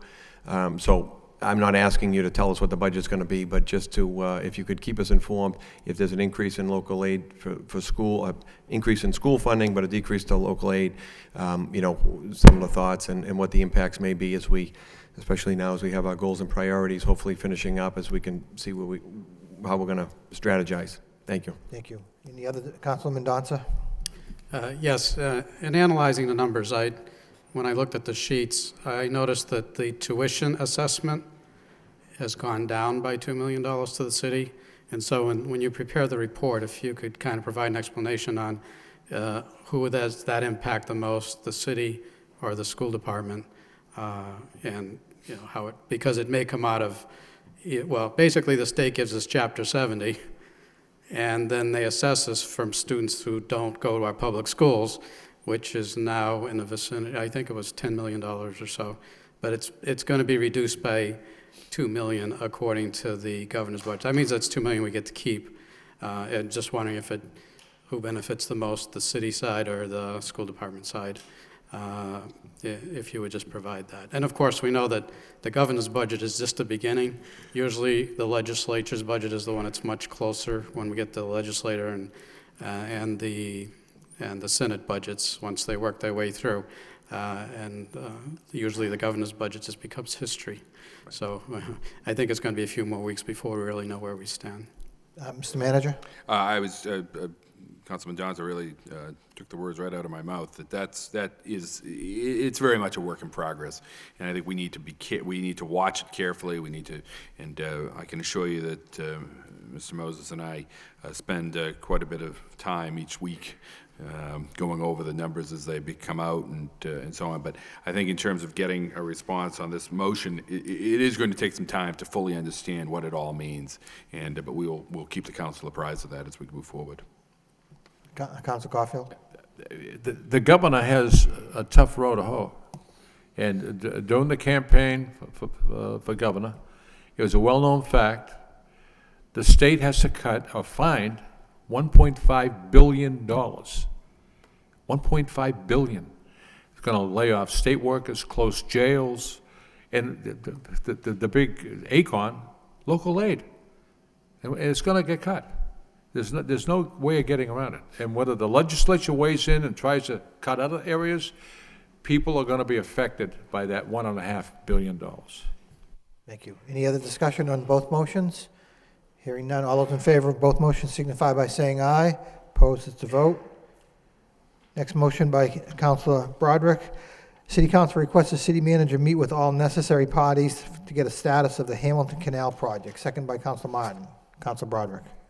Thank you, Mr. Mayor. Through you, I think I made this motion last year or several months before that, but I think it might be a good idea. The motion is to see if we can get a meeting together with the delegation. We have a new state senator, Eileen Donahue, get the congresswoman or someone from her staff, and the interested parties, obviously Trinity, and just get an update. I occasionally have folks asking me what the status is, the courthouse and different things. We've had some good activity, and I think that sometimes we focus on some of the negative and the reaction to the negative, public safety issues and things that obviously need attention, but I think, number one, it's good to get this positive out there, but also I think it's good to revisit it to see where we're at, and are we on track, and what do we need to do to keep the momentum. And I will bother you again about the Tanner Street corridor when we get there. Thank you. Thank you. Mr. Manager? I think that we are due to give you, the council, an update, and there are some things that are happening. Probably the most significant is the Appleton Mill is nearing completion, will be opening up in April. I think that, so I welcome the opportunity to have this meeting with the subcommittee and with inviting the delegation, and might I suggest that we shoot for the first or second week of March. I can't recall who the chairman of the Economic Development Subcommittee is, but I think that would be a good time frame to put it on everyone's schedule and have a little bit more information at that time. Okay, thank you. Any other discussion on the motion? All those in favor of the motion signify by saying aye. Opposed to vote. Next motion by Councilor Broderick. Motion requests the City Council accept the Move Lowell Forward white paper on opportunities provided by local jobs for discussion purposes. Second by Councilor Martin. Councilor Broderick. Thank you, Mr. Mayor. This motion was on for last week, and I think a week delay has caused a little bit of talk about it. And basically, I was asked if I could bring these forward, and I certainly was not going to forward them to the manager. I wanted to bring them to the full council. Then it's not my work. They're not my ideas. But I certainly welcome ideas of citizens, and said I would bring them forward. But I will have to admit, in haste in filing the motion, it's not the best description. What the intent of the motion really is to acknowledge receipt, because I got them electronically, and there are councilors who don't have electronic means of communication. I wasn't going to drive them around, and typical since I've been here is to bring them in the night of the meeting and put them on the desk and hand them out. To acknowledge that we received them, and my suggestion would be to refer them to the city manager or whatever the body would or would chooses to do. It is not to accept the ideas on here or to present them and move forward with them, no pun intended. But essentially, it's just to say, we've got it, refer it to the manager. Many of these things that I've seen, some I disagree with, but many we're already doing. But if there's something here that a counselor thinks is a good idea, wants to bring it forward, or whatever, I said that I would bring this forward, but it is not to accept and implement. It's for discussion purposes, moving forward, or referral to the city manager, and that's all it is. Thank you. So your intent now is to have it referred to the city manager? Yes, yes. Councilor Caulfield. Thank you, Mr. Mayor. There's 10 pages of this white paper. 10 pages. And every page is just full of verbiage. I received it at 6:15 tonight. Where's the courtesy there? I should have received it weeks ago. And on page 10, we were just discussing local aid cuts, $1.6 million, maybe $2 million. On page 10, on lower business tax rate, use portion of future local aid increases to reduce business property tax weighting.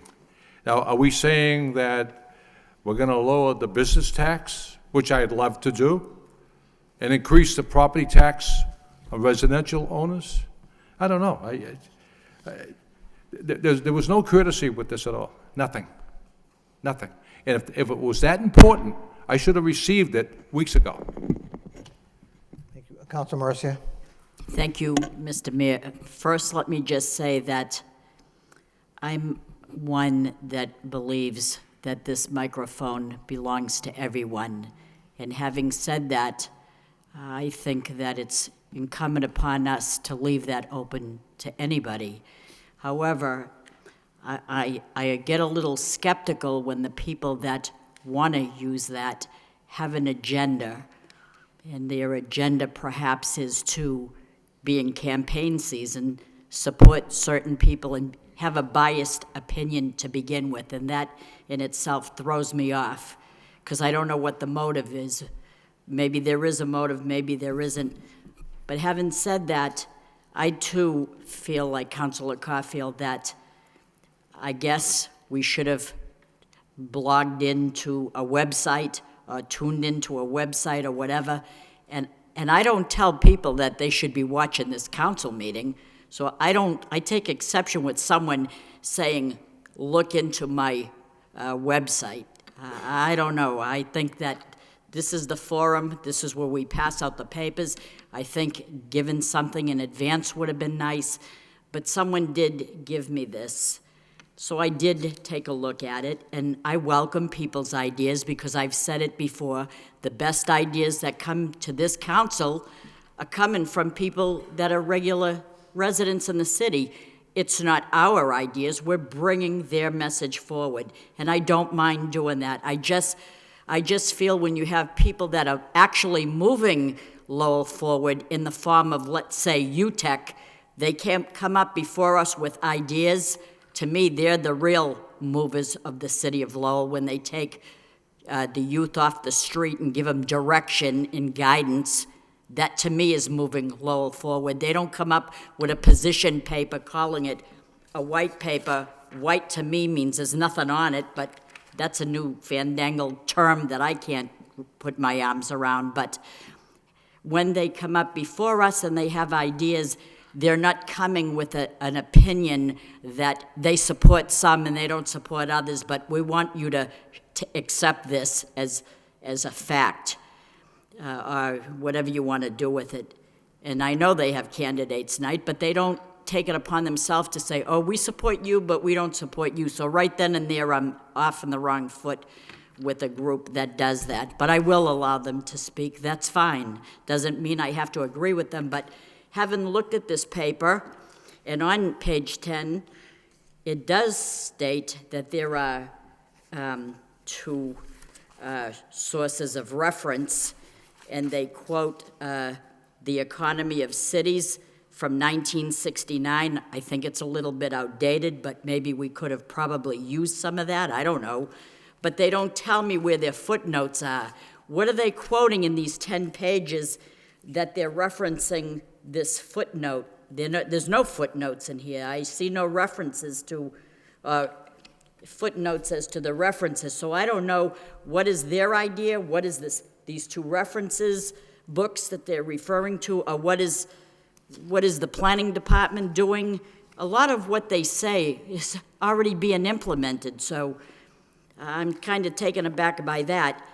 Then it says that in the very first purpose of this paper is to focus on one specific item, opportunities provided by local jobs. And then they list 10 of their vision statements, and they talk about all the other things instead of focusing on just what they're talking about. So it's rather confusing.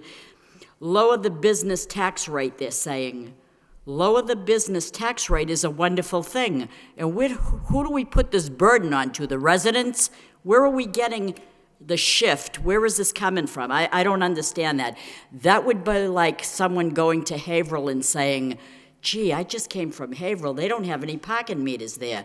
I think I want to implement that in the city of Lowell. We want to be like Haverhill and not have any parking meters. But then where do I justify and make up the $300 and something thousand in revenue that's generated, or whatever that figure is generated in, for pulling that out? So ideas sometimes have to be weighed as to what's good and what makes sense and what can we afford. There's other things in here that I can't understand when they're talking about neighborhood groups.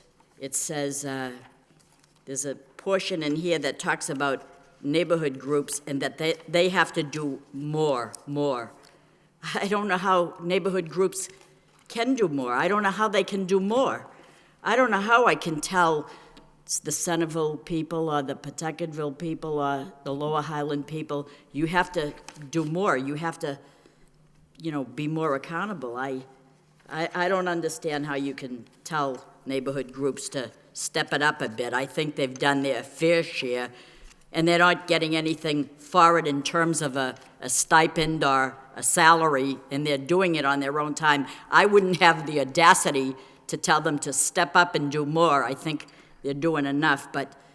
And then it says that, of course, we have to, we need to be concerned about economic growth. Economic growth is all well and fine, but land is of a premium here. We don't have much land. This is a city. I don't know where we can have available land for the growth. To me, it's all tied up. The only land we have is probably conservation land, which we probably can't build on. But then we have the mills, and I think the mills are doing their fair share in that we're doing everything we can through the planning department to make them housing / artist live workspace. We have a mill on Jackson Street that's being turned over and utilized soon to the Lowell Community Health Center. So I don't know what available land we have. I know I talked to Susan LeMay at great lengths, and we just don't have that growth that everybody thinks that we have. But I welcome their ideas. There's some things in here that are good, but I'm not accepting it as, but Councilor Broderick said we would submit it and pass it on to the manager. City manager. And I welcome the manager to take a look at it. But I think that we're doing the best that we can, and I welcome people's input. I just don't like people that come before us that have something to present to us that they think this is gospel, I don't know, and then they have an ulterior motive. I don't appreciate it. Councilor Murphy? Thank you, Mr. Mayor. My understanding of the motion was just that because we all did just receive the white paper, that we would accept it, read it over, review it just as we had previous submissions from citizens, And if we find, that there are ideas in it that are of use to us, that any one of these councilors can actually submit that in the form of a motion. I think discussing it right now, the question would be to what end, the audience doesn't have any idea of what it is we're actually addressing, and so that if we focus in on a specific item that people want to raise from this paper that they feel is a valid idea, then we can do that at a later time. But I think just giving all the councilors time to review it would be the best thing to do. Again, a lot of good points have been made. We received this evening for the most part, so again, to refer it to the city manager to have the manager look at it and report back to the council. Anyone else want to be heard on the motion? Councilor Elliott, then Councilor Martin. Thank you, Mr. Mayor. If the intent is to amend it, then it has to be amended, but I think this motion is completely out of order anyway, and I'm not going to support it. We just got this document. The motion was filed 2 weeks ago. Apparently others have it. I didn't have it. That doesn't trouble me. I think the motion is well intended and the organization is well intended, but there are some things that maybe 9 of us support, and then there are some things that we probably do not support. I don't know why we're even accepting a white paper on so many issues. And again, some are good ideas, some not, but this is a political action committee. And while we can accept opinions from citizens, they come down to the meetings and speak on the particular subject matter. But I think, as Councilor Mercia said, there's no ulterior motive, and that's fine. This is a democracy, and people, they raise money for particular candidates, and they should support them based upon the issues. But to accept this doesn't make a lot of sense to me. Again, there are some good ideas. The individuals should go to the particular subcommittee meetings, whether, there was a motion on the Hamilton Canal, there was subject matter on economic development tonight. I think that's how it should be handled, but to start accepting white papers from political action committees, I think we're going down, the wrong path. Thank you. Councilor Martin? I thought the motion was to refer it to the manager. Is that not the case? Well, we have to have it amended. The motion need to be amended in order to have it referred to the manager, because the way it's written right now is just to accept for discussion purposes. Right. So, again. So moved. So moved by Councilor Broderick to amend the motion to refer the white paper on moving Lowell forward opportunities provided by local jobs to the city manager. All right. I'll second that. Second that by Councilor Martin. I guess that's kind of what I thought it was all along, and there are certainly things in here that I disagree with. There are things that I disagree with this group about, and I've been pretty upfront with some of the leaders in this group about that. But there are other things here I think that are worthy of consideration. I think since I've been here. The most important issue in Lowell is jobs. And, when I was mayor, the governors would come through here. How's Lowell doing? What do you need in Lowell? I said, the city's okay. We're doing okay, but we could use more jobs. And that was before the recession started in 2008. It's only gotten worse since then. Everybody knows that. And I guess I was struck last week reading the newspaper. I think it was The Sun, but it could have been a different paper, tracking, the growth in the economy nationwide versus Massachusetts. And, we keep thinking that we're ahead of the rest of the country, but the thing that was striking to me is how it's almost in lockstep. I mean, there might be lags. When the national economy grows, Massachusetts economy grows. When it plummets, it plummeted here. And that, there may be a lag in weeks or months, but the overall effect of the graph in Massachusetts was almost the same as it is nationwide, which I think points to the challenge we have. The challenge we have in trying to create job opportunities is not an easy one, because we are kind of stuck in the national trends and the statewide trends, and there's a lot that you run into resistance about when you try to do something on a local level. But because I think, it is still and should be, and I believe is, our number one priority, is to get people working again and do whatever we can to do that. That I think there's, if there are ideas in here, I think, the manager should work them into the other things he's working on. One of the things, the idea of Councilor Elliott and Councilor Dakota to try and promote job opportunities for people in Lowell is something that we all support. Maybe there's something in here that talks about that. Shifting the burden from businesses back to residences is certainly, I think, never going to fly here. It hasn't in the whole time I've been here. It's always been a vote, I think a unanimous vote for the maximum shift. So, things like that aren't certainly going to happen, but that doesn't mean things that aren't in here that might be worthwhile. So I'll support the amendment and the motion. Thank you, Council Martin. Council Mendonça? Yes, obviously, we don't want to just accept the paper presented to us, so the amended motion is the best way to go about this. And I was provided a copy of it after last Tuesday, so I would originally have received it at the meeting, I believe. So somebody just emailed it to me. I didn't even know about it until that happened. I did review it, and I really don't see a lot of solutions in the paper. What I do see it is highlighting some of the issues that we're facing. And I think if its intent is to provoke a discussion, I think that can happen as a result of this paper. So I'm certainly going to support sending it to the manager. It might be worthy of maybe having even parts of it brought up to the Economic Development Subcommittee if that's their wish, but I'll leave it to the chair of that committee and the members of that committee as to whether they want to take up any of this. So I'm just going to support sending it to the manager. Thank you. Council Caulfield? Thank you, Mr. Mayor. Very briefly, I don't need a white paper to tell me we need jobs in the city. We all know that. There's jobs that are needed throughout the entire country. This council has been very aggressive.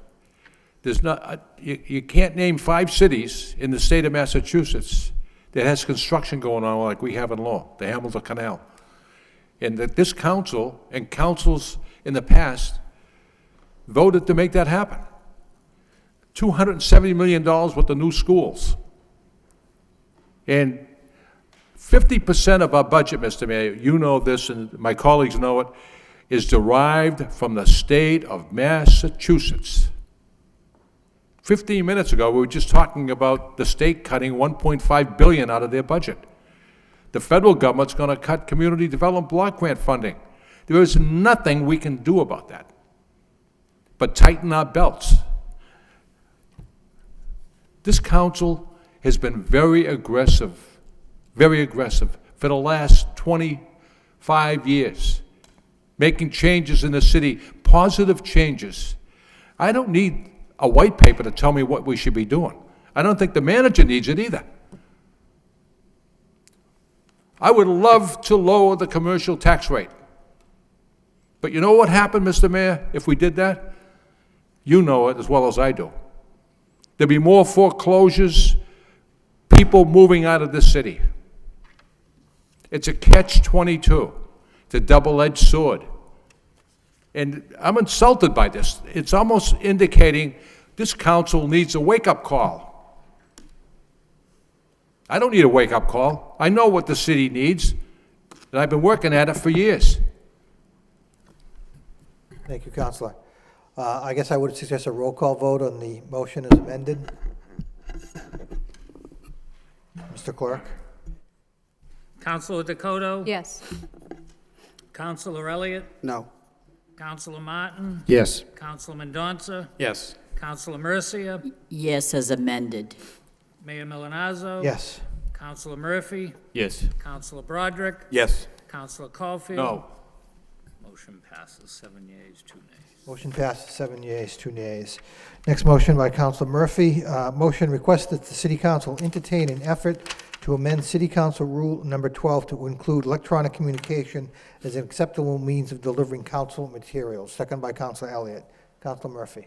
Thank you, Mr. Mayor. There had been a motion on the prior agenda that was somewhat related, but this is really just to amend Rule 12, which requires that that the council packets be delivered by hand before, I think it's maybe 1 o'clock on Saturday. And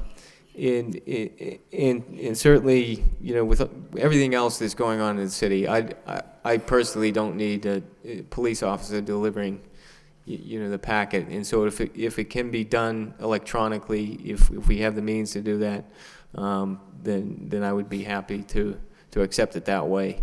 And so to amend that to allow for that to be considered an acceptable means of communication. In perhaps the preparation time might be a bit more to be able to do that. So we might also consider in that same rule pushing the deadline for filing motions and that type of thing earlier, so that there's more opportunity really to be able to you know, produce the packets in that way. And I'd leave that up to, you know, the city manager, city clerk to determine what actually the time would be that would be most beneficial. Thank you. Council Mercia, then Council Caulfield. Thank you, Mr. Mayor. I don't mind what my colleague to the left is saying. He can do whatever he wants, but I think we should have a choice here. I've been here 16 years, and I look forward to 6 o'clock when I get my packet and everything in it. I don't want to be downloading something. I could do that. I don't want to do that. I want my packet. I want it the way it used to be. So if we have a choice, we should at least have a choice. I want my packet. Thank you. Council Caulfield. Thank you, Mr. Mayor. In this great age of high technology, I still have a crank-up phone at home. And I want my packet delivered to me, Mr. Manager, like it's been delivered for the last 24 years. Mr. Murphy, if you want it coming over the airways, that's your decision. But I want mine delivered as it's been delivered for the past 24 years. Thank you. Council Broderick. Thank you, Mr. Mayor. And I understand some people are going to be hesitant to change the method of receiving the package, but I think the motion says to make it an acceptable means, not the means, so that if people choose to have it done electronically, they can have it done that way. I think that would probably make some sense to allow folks that want to do that, because quite frankly, I think there'd be substantial cost savings just in the time to prepare the packets, deliver them, and get them out to everybody. It's you know, we get them every week. I have some office experience, and I can't imagine how long it takes to collate, get everything together, package them, get them over to the police department, have them out delivered. But I understand that's the way it's been, and I'm not opposed to that continuing, but I think in an effort to move towards allowing it, and it being, as the motion says, acceptable, not the standard, not the means, but an acceptable means, I don't have a problem with that. I think it would also allow it to be posted more and more available to the general public as well. So I think it could serve two purposes here, not only in cutting down some of the potential waste, or maybe realizing some savings is a better way to put it, but also making it more available to the public and the media and everybody else as well. So I'll support making it an acceptable means. Thank you. Any further discussion? Councilor Mendonça, then Councilor Martin. Well, I know a lot of people downloaded from our website. A lot of that work's already done to prepare it to put it on the website anyway. And I know that most documents start out electronic anyway, and you can just print them to a PDF, which becomes the packet in the long run. So I think overall, this could be a lot more efficient, save the city paper. Over the course of the year, I've collected a lot of paper. And also, by not taking up the time of a police officer going out and delivering them.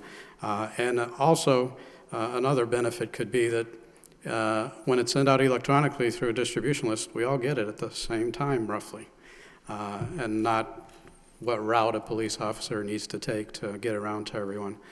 So I'll support the motion, again, making it allowable. I wouldn't expect it to be the only means, and the counselors, as they change over the years, will have different requirements and different needs, and they should be able to choose what form they receive the packet in. Thank you. Councilor Martin. Thank you, Mr. Mayor.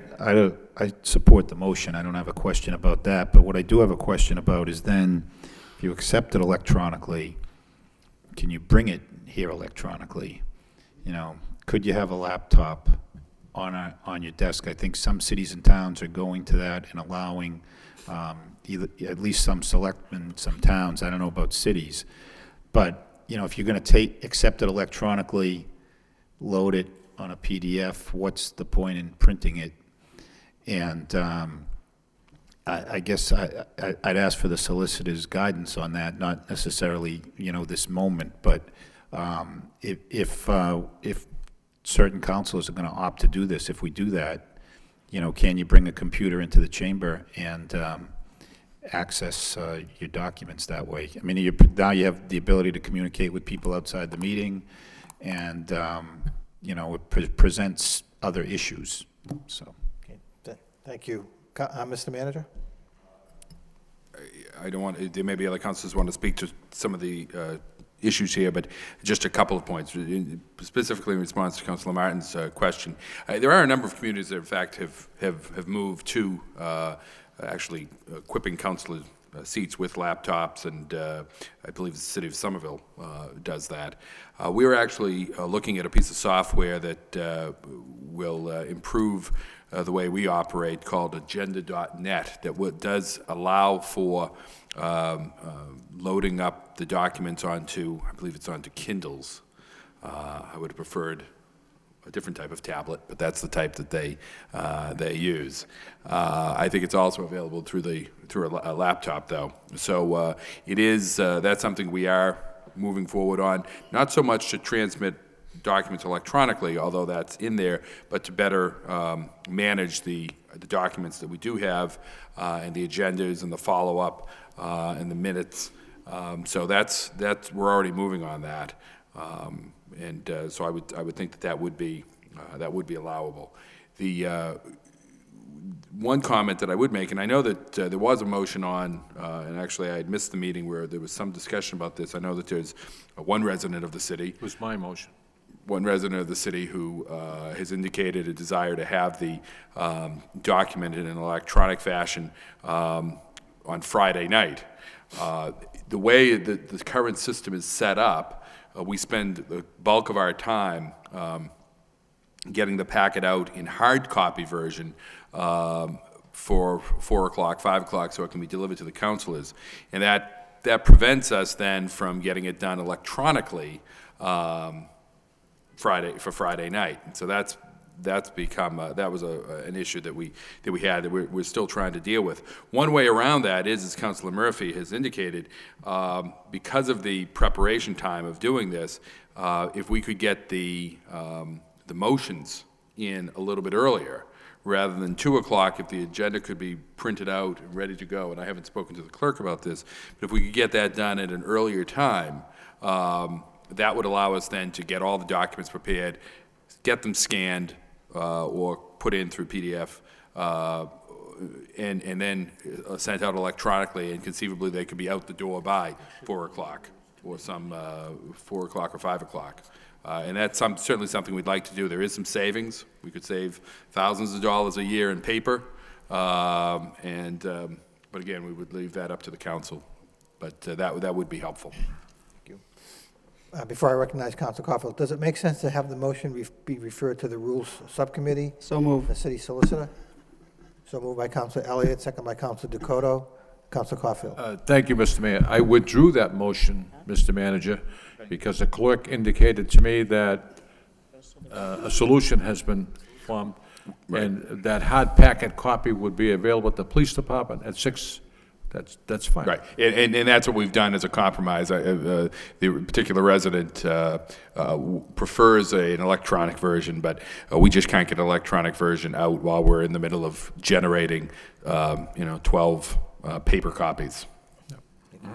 Councilor. Wouldn't it be much more easier to just refer it to the solicitor and have her draw up the proper vote to accept motions by noontime on Friday instead of 2, so that... Well, that's not before us. What's before us is is to amend Council Rule Number 12 to include electronic communication as an acceptable means of delivering council material, nothing to do with the timing of when motions are filed. That'd be a separate motion. Councilor Murphy? Thank you, Mr. Mayor. I think probably just referring to the solicitor, this motion for, yeah, I think it's just a matter of inserting a simple phrase of, you know, as this also being an acceptable means of communication, not to take anything away from other councilors that might want it a different way. And then what I'd suggest is that we refer to the city manager and the city clerk the idea of pushing the time back to come up with a better time that they find would be needed to carry it out. Again, we have a motion on the floor to refer to the Rules Committee by Councilor Elliott, so that currently is the motion on the floor. Councilor Elliott? I did support the motion, or make the motion, but I think it's a good idea. I think there's a number of issues that we have to address, and I think Council Martin brings up a very good point. If it's going to be in a PDF format, if we don't have access to a laptop here, for those that don't want the hard copy, we have to have the ability to access it, or it's going to be sent to us and then we're going to print it anyway. So I'm going to support the motion to send it to Rules to address the motion and the amendment and the time frame, and come back with, you know, kind of a recommendation for all those. Okay. Thanks. Thank you. Councilor Broderick, then Councilor Caulfield. Thank you, Mr. Mayor. Through you, maybe to the solicitor. Are there other considerations we have to make? When are petitions filed? Deadlines for petitions by citizens, and in the other agenda items? I think we may have to address that. Right. There are some housekeeping items that you will likely want to address. For example, under the rules right now, you were to get it no later than 2 o'clock, which in all practicality I know doesn't happen, since there are many things even in the law department still at 2 o'clock and the manager's office still at 2. So that it would probably make sense to revisit the rule as a whole and then make whatever adjustments are necessary. Thank you. Thank you. Councilor Caulfield, did you have your hand up? Mr. Mayor, I just want to present a little common sense on this issue. Wouldn't it make sense, those councilors who would like to receive that information electronically, just indicate it to the manager? I don't. I want it delivered to my home, or I'll pick it up personally in a hard copy. It's simple. And I think that's the direction we're going, but again, we cannot, as I understand it now, the way Rule 12 was written, we cannot receive it electronically until we get this information to the Rules Committee, have them meet, make a recommendation to include all of the information that the solicitor has just mentioned, and report back to the full council. So that's really the motion on the floor, to send this to the Rules Subcommittee. Mr. Mayor, can we have a copy of Rule 12? Because I don't know what it says. Would you like it electronically? Yeah, I'll take that. We'll send it to you electronically. So the amended motion is to refer Councilor Murphy's motion to the Rules Subcommittee. Any further discussion? All those in favor, please indicate by saying aye. Opposed, it's a vote. Thank you. Next motion by Councilor Murphy. City Council requests the city manager to develop a formal, complete streets policy, possibly with funding received through NIMCOG technical assistance grants. Seconded by Councilor Mendonca. Councilor Murphy. Thank you, Mr. Mayor. This is really about recognizing that the purpose of streets is primarily to move people, really, of all ages, by any mode of transportation. And a number of things have been raised. Jeff Speck's plan addresses this in some ways, with more bicycle lanes and better pedestrian areas and connections. It was raised earlier in the evening about the Hamilton Canal District, and out of those neighborhood visioning sessions for that arose a number of recommendations from residents themselves of building better connections between the neighborhoods and the Canal District, both you know, through the pedestrian ways and cycle lanes and as well as roads. So this is to adopt or develop anyway a policy that recognizes all of those different uses for the streets, particularly in the downtown and those main connections to the neighborhood business corridors, where I think it would make the most sense. In part of our goals and objectives, we had listed as some of the problems the demand for parking, particularly in these neighborhood business corridors. And I think that rather than constantly looking at how we add more parking, that we also develop some policies to look at how we decrease the demand for that parking. And some of these areas just won't be able to handle any more parking without it affecting the availability of space for businesses. In order for those particular areas to grow economically, I think you need to look at providing transportation modes that aren't necessarily just for cars. And so, certainly appreciate a report on this. And part of the motion was to look at a grant that's available through NEMCOG just in the next week or so, I think, that might be able to provide at least a study for this. There may be other needs as far as the master plan update or what have you, but it's just a suggestion. Mr. Manager? I think that the place where this may work is, in fact, in the master plan, and we're in the process of doing a master plan update now, and that may be the response that I come back with, something along those lines. This be incorporated within that. I think I understand the goal that we're trying to accomplish here, and we can work with NIMCOG to see about that grant money that they have available right now as well. But I think that's the place that this will probably end up, is in the master plan. So. Okay, thank you. Any further discussion on the motion? All those in favor of the motion signify by saying aye. Opposed, it's a vote. Next motion by Councilor Mendonça. Motion, City Council requests the city manager report on the implementation of the vacant/foreclosing property ordinance since its adoption July 8, 2008. Second by Councilor Dakota. Councilor Mendonça.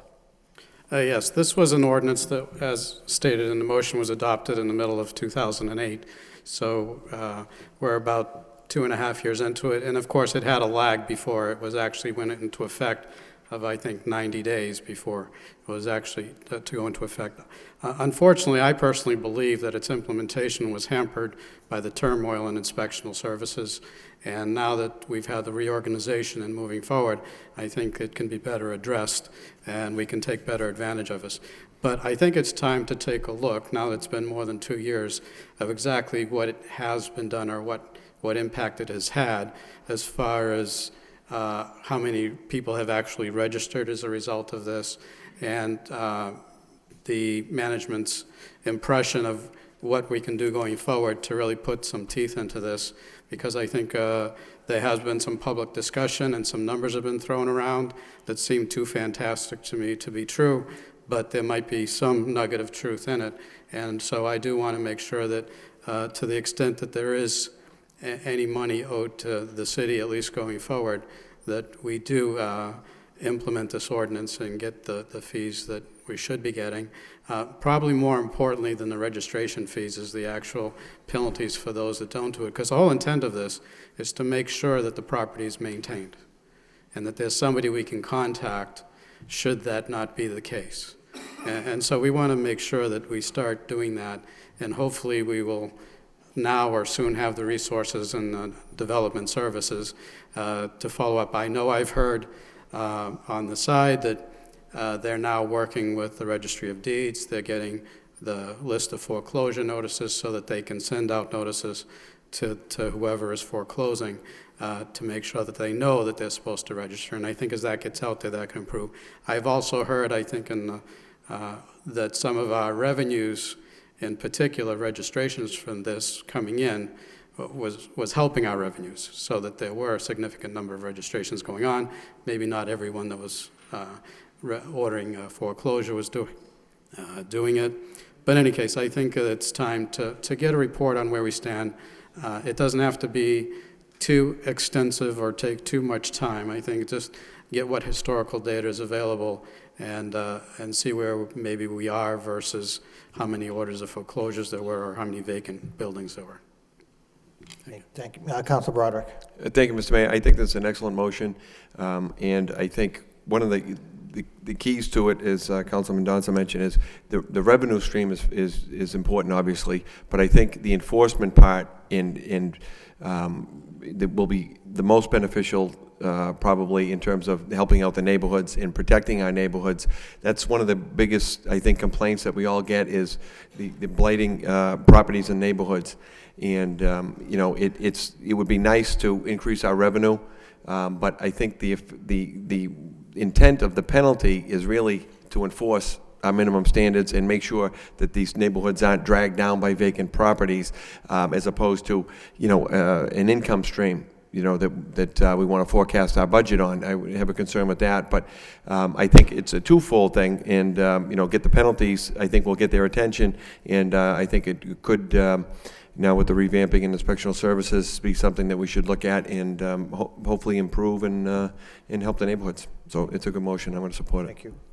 Anyone else? Council Martin? Thank you, Mr. Mayor. Somewhat related to this, I made a motion a number of months ago, and Councilman Donson mentioned Mr. Howe at the Registry of Deeds, and some months ago I asked for the DPD to work with the Register of Deeds so we could get a handle on really the number of foreclosed properties and the extent of the problem, not just limited to this issue, but also, you know, kind of with an eye to getting these properties back in productive use and opportunities for either first-time home buyers or, you know, people who aren't going to just sit on a boarded-up building, but do something with it. And I did speak to Mr. Howe. I saw him over the weekend, and he says that report that he's been working on is almost ready. And so that, I don't think this requires any council action, because I think that matter's pending before the Housing Subcommittee. And the subcommittee, when that report comes, will schedule a meeting on that topic. I guess whether this matter should go to the subcommittee or not, maybe we should wait to get to the report, and the council can do what it will when that comes back. But I wanted people to be aware of that the report that we had requested some months ago is, and the data is very interesting. I think Mr. Howe, at least from what he tells me, is really put a lot into this, has gone back to the economic downturn in the early 90s and try to match what trends we're seeing now compared to then. And I think it's going to be somewhat positive news. I mean, I think we don't have as big a problem as exists elsewhere. That's kind of what we were hearing anecdotally, and I want to see if that's really true, and this will help. So I do support the motion. I think this is an important piece of what we're going to do with foreclosed properties. Thank you. Council Mercia?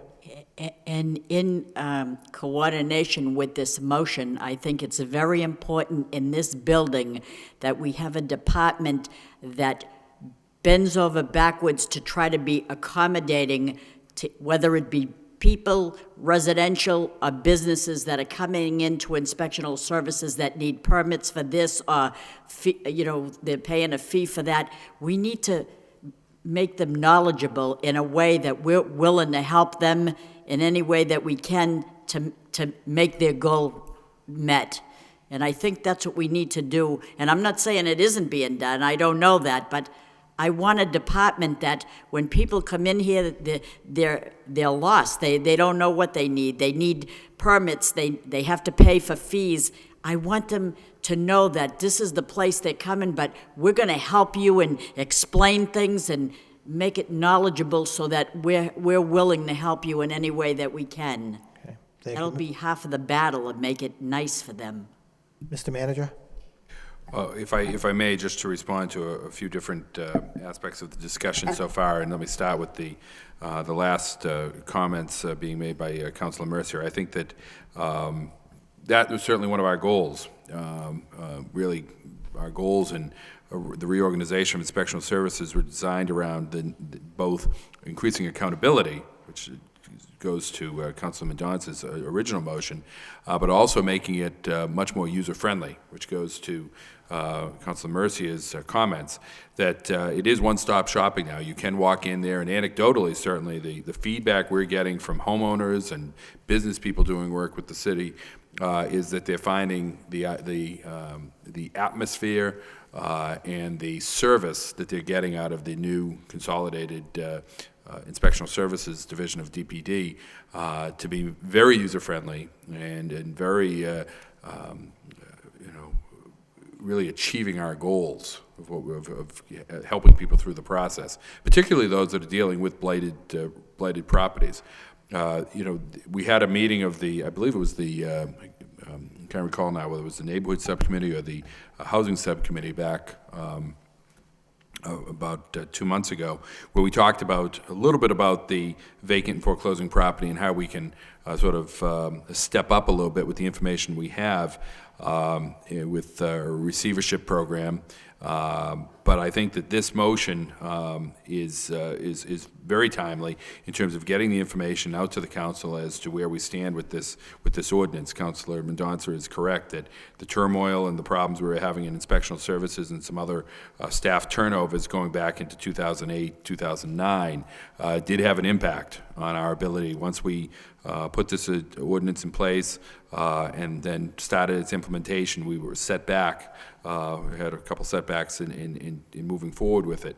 But the history that we see now, or certainly the pattern that we're seeing with the work that's being done by Kendra Amaral, as well as Adam Bakey's whole department, really shows that we're making real progress here. And I think working with the Registrar of Deeds, we've been quite effective. So I look forward to the opportunity to have DPD and Inspectional Services Division of DPD put this together, and I do think that it might make sense, as Councilor Martin indicated, to bring this back to the Housing Subcommittee, probably in the next few weeks to go over this information. I think it's very positive to what we were trying to achieve with inspectional services, but also will tell the full picture of how we've dealt with the foreclosed property issue. Anyone else with my colleagues mind if I just comment briefly from the chair on the motion? Thank you. I too think it's a good motion. It's a timely motion. To pick up on a comment that Councilman Donson made about getting some information, getting some numbers, some of them may be real, some of them seemed a little aggressive, if you will. I'm just wondering if we could include in the report, even if it's not all of the numbers that were given to us at that subcommittee meeting by the gentleman who was here and asked to speak. In fact, I actually received an email from Mr. Burke today asking me to give him a call if I had any questions on those numbers. So I'm just wondering if it makes sense to, in this report, to have the manager just look at that again and say whether or not there's any validity or reality to what he had proposed, in fairness to Mr. Burke. So again, I don't think I need to ask for a friendly amendment. I just think in looking at the whole vacant foreclosing ordinance, it makes sense to try to bring back some of that discussion into the report. So again, I guess just that would be my comment, and I plan to support the motion. Any other comments? All those in favor of the motion signify by saying aye. Opposed, to vote. Moving on to the motions for the February 8th meeting, beginning with Councilor Caulfield's motion. City Council requests the city manager report on the issue of additional security at the Transitional Living Center. Second by Councilor Mercia. Councilor Caulfield. Thank you, Mr. Mayor. And I know the manager had a meeting, or is planning to have a meeting with the staff at the Transitional Living Center. And what happened there 3 weeks ago is absolutely horrific crime. And I have my feelings on what should be done. There should be a background check on every single person that goes into that transitional center. Anyone who has a past record of violence or crime should not be allowed in there. And there should be a metal detector there as well. And they get federal funding there, don't they, Mr. Manager? Yes, they do. Then they should hire a security guard, 8 a.m. in the morning and 8 p.m. at night. And I feel sorry for the staff, the volunteers who work tirelessly to help people, and I feel bad for the clients as well. They should feel safe there at all times. And the perpetrator, the alleged perpetrator, had a record of violence, not just once, but many, many times. And have you had a meeting, Mr. Manager? Have you come up with any solutions to this issue? Well, I've met with the members of the board of directors and spoken to them offline as well, outside of the meeting, and been in touch with other organizations in the city, including CTI and Deb Chassé from the House of Hope, who are assisting the Transitional Living Center with some changes. There have been some security changes already put in place. I should say, too, that I've been in touch with the Secretary of Housing and Community Development here at the state, Tina Brooks, regarding the matter, as well as members of her staff, as well as the Massachusetts Housing Homeless and Shelter Alliance, who are providing some assistance, and there are a number of items in progress right now regarding the Transitional Living Center and its future management. With specific regard to the security issues, though, a number of actions have already been taken. The wands, the security wands have been acquired and are being utilized. There are cameras that have been installed. There's a whole new set of security protocol that's been installed. There's been quite a bit of assistance by people who are much more experienced in security in facilities of this sort. So I think they're well on their way to dealing with that issue. And it certainly was a tragedy that did occur there. I think steps are being taken to ensure that it does not happen in the future. And I will have more information. As I say, there are a number of things in progress. It's important that the immediate steps were taken. But there are some other changes in the works that will, I think, improve the overall operation of the facility for the long term. As that becomes more known, I will certainly keep the council abreast of that. You know, for the safety of the staff and the safety of people who go down there and volunteer, we have to look under every stone and open up every door to make sure everyone is safe there. And has it been brought up about background checks? I haven't had any discussion specifically about background checks, but I will reach out to them and see how that has worked. And what about a security guard, Mr. Manager? That has not been discussed. I mean, there's federal funding there. There are some police details that have been doing, but Council, just with regards to the federal funding goes towards the operation of the facility. They're just getting by with the operation of the facility. There's steps that they're taking to make themselves more efficient and stretch those dollars out, but there aren't an excess of money there to hire a security guard just because there's federal money there. Isn't a security guard part of the operation? It could be part of the operation. It could be. It could be. It certainly could be. Definitely. But it's not that because they have federal money, there's excess money that they can put towards that. But again, there are other facilities that have gone through this and have much better systems in place. And those are the people that are now advising involved in the operations at the facility to ensure that these concerns are addressed. I feel very strongly, Mr. Manager, about a background check on everyone that goes in there. And if they have a violent crime, a violent record, they're not allowed in there. Yeah. Period. The other issue is that we all have to remember that it's not a city department. I know. It's a private entity for which we have. But this is the city of Lowell. Oh, I understand. And our most important aspect is safety. Right. And how can we expect people to go in there and volunteer their time and work and not knowing who's standing next to them? Right. They have to know that. Council Broderick. Thank you, Mr. Mayor. I think it's a good motion. The intention is to draw some attention to the tragedy that happened and improve on the situation. And I think it's like anything else in the city. We can always work to improve it. It is not a city an arm of the city. There's not much we can do to dictate, I don't think. There's federal funds involved. I believe it's like any other nonprofit organization, is barely getting by in providing the services that are needed in the city that they provide currently. So I don't know if they'd be able to afford a security guard. I'm guessing no. It means less bodies that can stay in the warm, in the 6 degree, 25 below weather we've had. So I think that's going to be an issue they're going to have to weigh, and more intelligent people or more knowledgeable people than me are going to have to hopefully give that input. But I think that there's also an issue of background checks and saying if you have a violent past, you can't stay here. I don't know how the federal program works. There's protections of people for that type of discrimination and so on.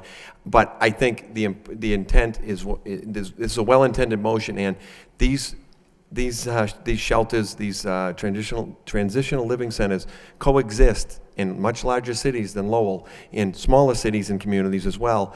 It's a matter of how they go about management and what they implement to do the best they can, and there are proven successes and things that help that. And I appreciate, Mr. Manager, you meeting immediately with the staff and the management over there, and working on behalf of the city to see what we can do with Chief LaValle and the police department. Obviously, I know they're weighing in and seeing what we can do as a city to protect the workers and the citizens and the people that use the facility. But there are going to be limitations. I don't think it's quite as simple as as we would like it to be, as most things are. But I'm going to support the motion. I just think that we're going to have to be a little more realistic in our expectations. Thank you. Thank you. Any further discussion on the motion? Hearing none, all those in favor signify by saying aye. Opposed, it's a vote. Next motion by Councilor Elliott. Motion, City Council requests the city manager report on the status of the overtime accounts. Second by Councilor Mercier. Thank you. The motion essentially speaks for itself, Mr. Manager. I know that we do receive quarterly reports from Mr. Moses, and they're very helpful. We did receive one just in January. So I just wanted to see where we are with overtime. I don't want to make any more work, but if we can just include it. I know we've made substantial progress in reducing these accounts. So my other concern was the process in which overtime is charged off. And it's funny, we were talking about it earlier, the snow and ice deficit, the snow and ice account.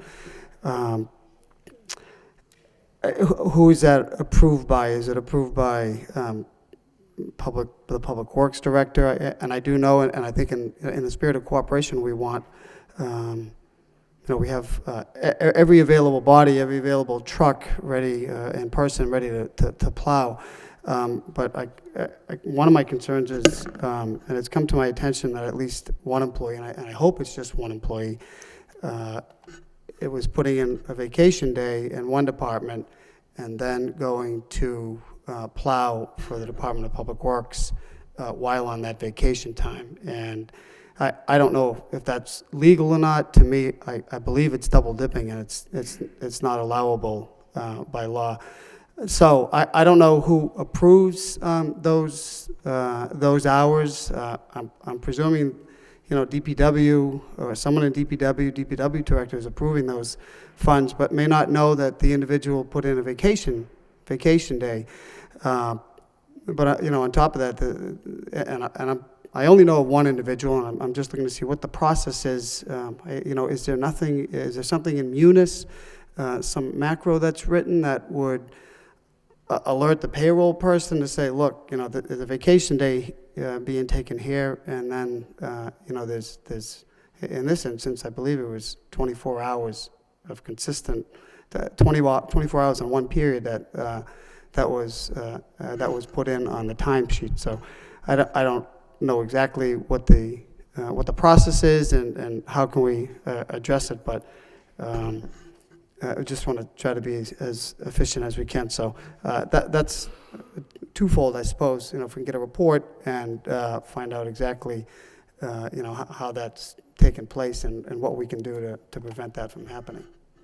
Thank you. Mr. Manager? Certainly, that we can get the overtime report. And just a couple of points about the overtime is that we've made, and I think Council, you've referenced it in your comments, that we've made real progress in cutting back on overtime, and I think the numbers reflect that we've driven those numbers down.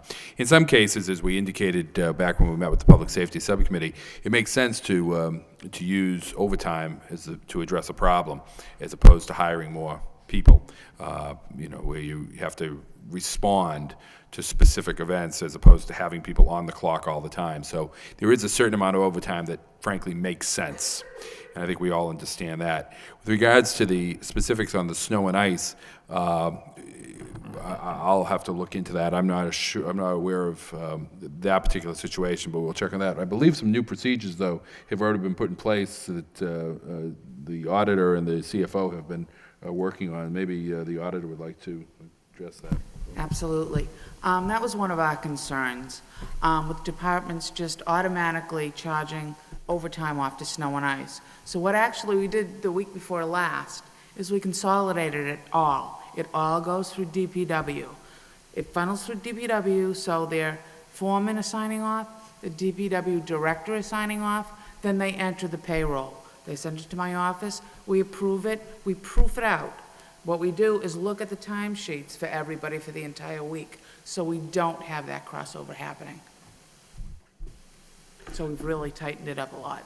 So how was it that this one particular individual, and it wasn't just 1 week, this is, this is 3 payroll periods that the individual put in vacation time and then had, multiple hours of overtime and getting paid for vacation and then getting paid from the DPW. That just doesn't, as far as and correct me, you're the auditor, but that is double dipping.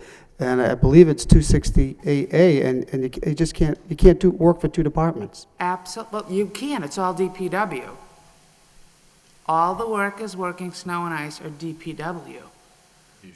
And if you have some information that I could use, please feel free to give me names. I'm happy to do that. I just want to know, in the future, is there something, I know there are, 4,200 employees or something, and the payroll person can't see every single one, but something should go off in the Munis system to say, look, there's a vacation day, you can't get paid from another department while you're getting paid your vacation day. And that's Follow what me? we look for, that's why we prove every payroll every week. That's what my department does. So if you know somebody that got paid like that, please give me their names. I will. And it may be, and again, I think that this will be helpful for us to get that information.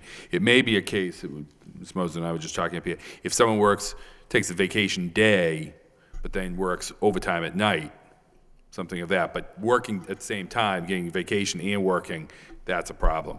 But so we'd have to look at that element too, so. The time was while the vacation was taking place, and in one instance, it was a 24-hour period, which I know people are hard workers, but I don't think anybody could plow for 24 hours straight. So I'll get back to you, and at least you've looked at it, and there are some procedures that are in place or will be in place to prevent this from happening. Thank you. Thank you. Councilor Caulfield? Thank you, Mr. Mayor. As the manager indicated, there is overtime that you can't get away from, and much of that overtime is warranted. I just want to bring out a few facts. Winterfest, there's a fundraising committee that raises money. If the city employees working at the Winterfest, Mr. Manager, aren't they compensated? The city's compensated for that. Yes, we are. The Folk Festival, same thing, isn't it? That's correct. The Asian Water Festival, they're compensated. That's correct. City's compensated. The gentleman that works at College Stadium, by him being there 12, 16 hours a day, the city is generating money for the rental of that stadium. And if he wasn't there, you wouldn't have Lowell High School football on a Friday night. And the cemeteries, when there's a burial on a Saturday, the family of the deceased ends up paying more money for that burial to cover the overtime. So much of that overtime that people talk about, the city is compensated for. You do have to do an offset to that, yes. If I could, if you don't mind, I'm still waiting for the report on the Winterfest. I wanted the Winterfest to, take place, but it's my understanding not all of the overtime is paid for by the private monies raised. So I don't want to mislead the viewing audience with your comment, Council Caulfield, because that's not the case. And if the city manager wants to change his answer, I'd be happy to listen to that, but it's my understanding that's not the case. Well, I know that's the case at the Folk Festival. It is the case for the Folk Festival. And but many you of the fire department and police department personnel. It's absolutely the case Winterfest. for the Folk Festival, but I don't believe it's the case for the Winter Festival. Actually, for the Folk Festival, too, there's a certain amount of city money that goes into it as well, but we're happy to get that. We're working on that report. Mr. Mayor, we wanted to get through Winterfest and then give a report, not only on how it's operating, but what our plans are for the future. We'll work on the overtime report as well. Thank you.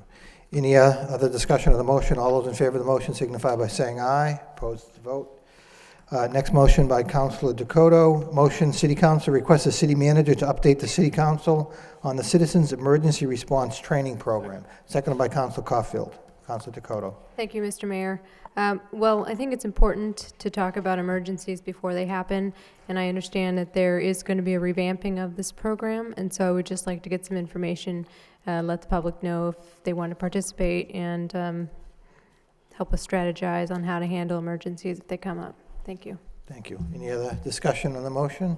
All those in favor of the motion signify by saying aye. Opposed to vote.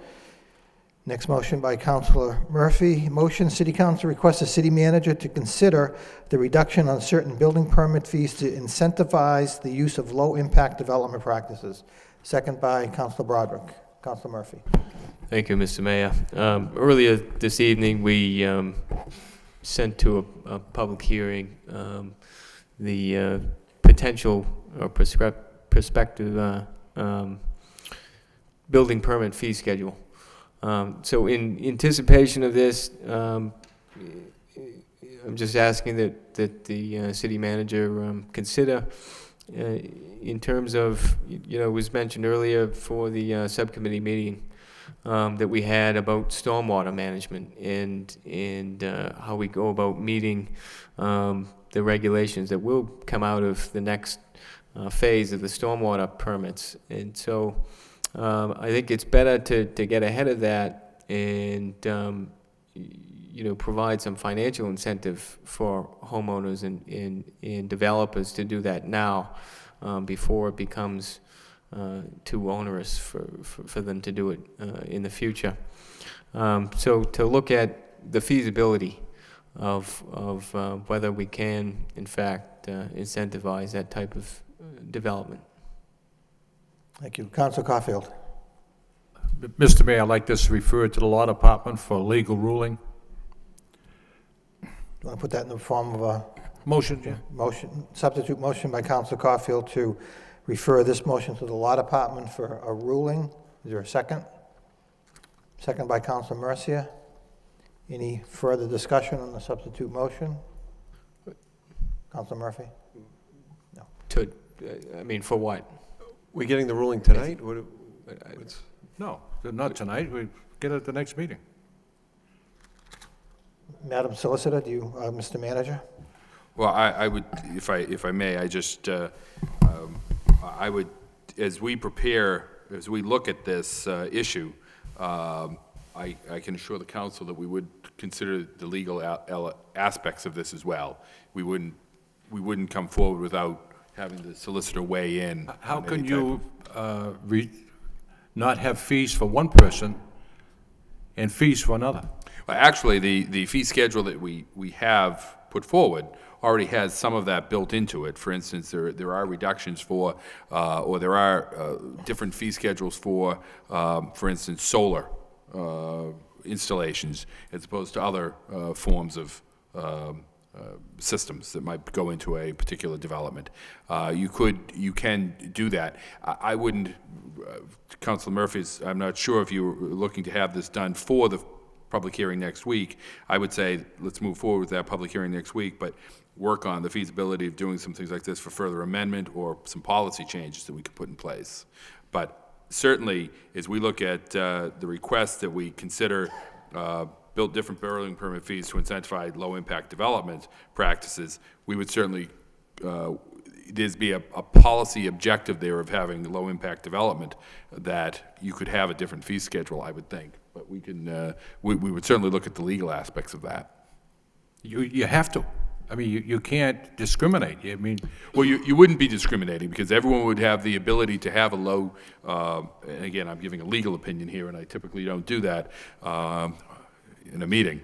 But the public, you're simply saying that if people choose to do a different type of development, they might have lower fees than if they were to do another type of development. and that whole frame, the picture you're painting for me, that would include a developer that wanted to go in and probably renovate a large project and put no fees?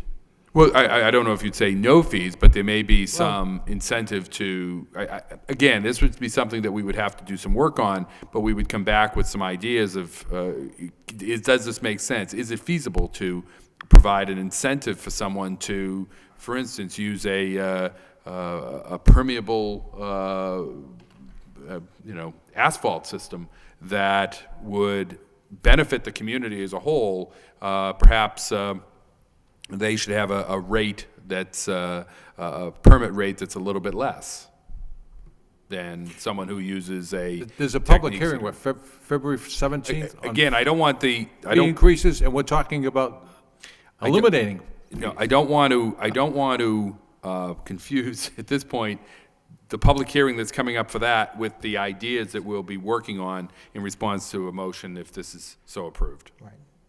Council Broderick? Thank you, Mr. Mayor. I think the motion itself asks for the report on the feasibility, and to me, that would mean that if it's not legal, it's not feasible, the possibility, feasibility. So it's got to be legal. I assume you would, Mr. Manager, you and the solicitor would stop there if it wasn't legal. So, I don't have a problem with the original motion, finding out the feasibility. What happens and what the incentive is and what the financial impact and so on. I look forward to a report on it if it does pass. I understand now we have a different motion, so. Right. Again, that being said, Council Caulfield, are you willing to withdraw your substitute motion to refer it to the law department? As long as the manager's going to come back with a report, Okay. and he has gone through the solicitor's office, the law department, and part of that report will the legality of this whole issue. Okay, thank you. So we're back to the original motion. Any further discussion? All those in favor signify by saying aye. Opposed, it's a vote.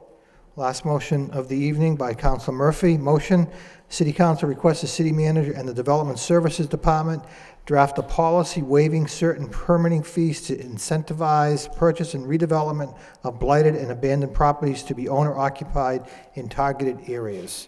Is there a second? Second by Council Martin. Council Murphy. More work for the Solicitor's Department. This had come up in a motion in a different form, looking at potentially some state legislation to, along the lines of a TIF plan, a tax increment financing plan, to enable local communities like Lowell and probably other gateway municipalities to, actually provide some kind of property tax abatement in a very targeted way, in targeted areas, in for properties that had very fixed parameters. In a response that was generated by Planning Director Adam Bakey, he mentioned a program in Scottsdale, Arizona, where it is apparently legal to reduce permitting fees for those that address residential improvements in specific neighborhoods that meet certain criteria. So this is looking at what parameters we might set in order to determine whether it makes sense, coming at the problem from a different angle. We talked earlier about, the vacant and foreclosed property ordinance. which is, punitive in nature. And in some cases, that might actually be counterproductive to the end goal, which is to keep properties and get them turned over.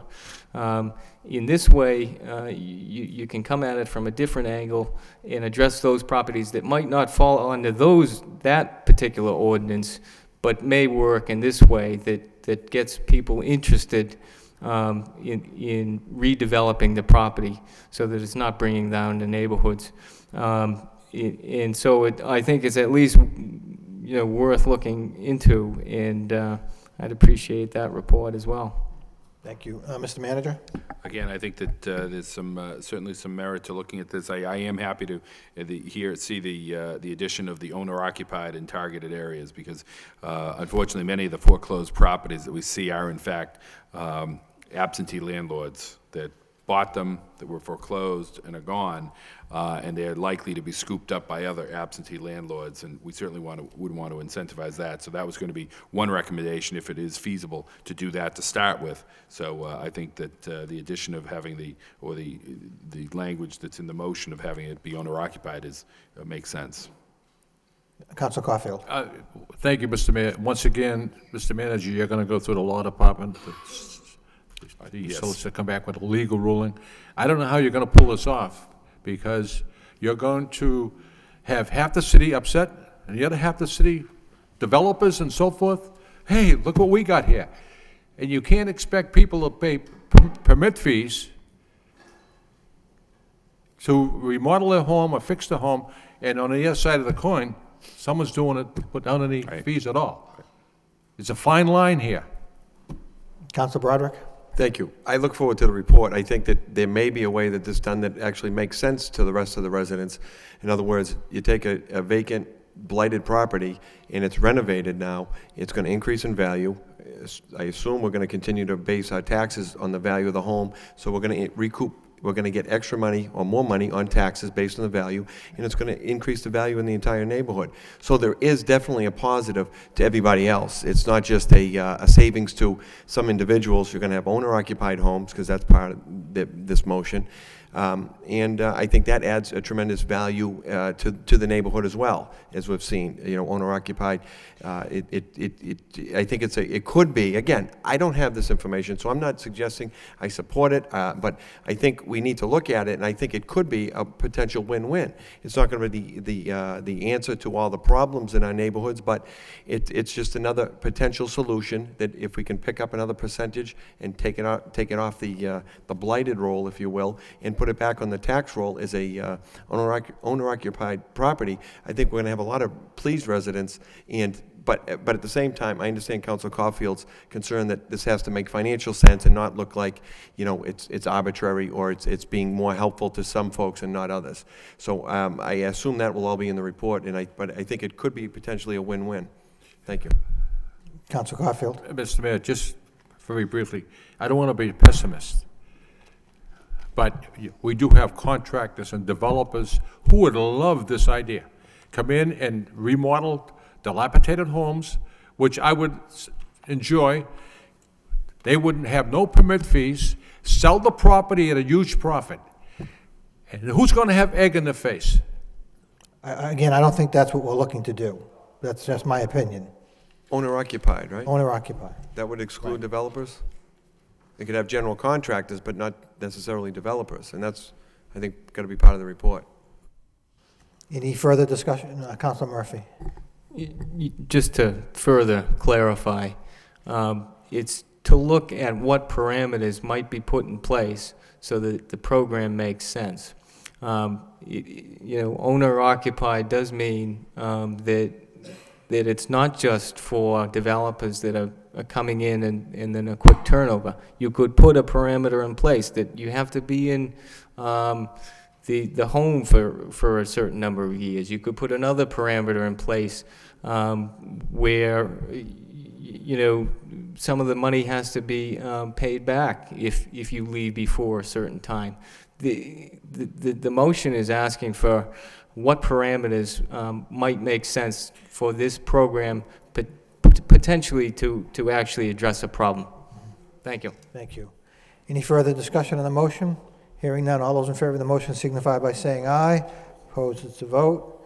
Anything else to come before the council? Hearing none, motion by Council Martin, seconded by Council Mendonça, that we stand adjourned. Thank you.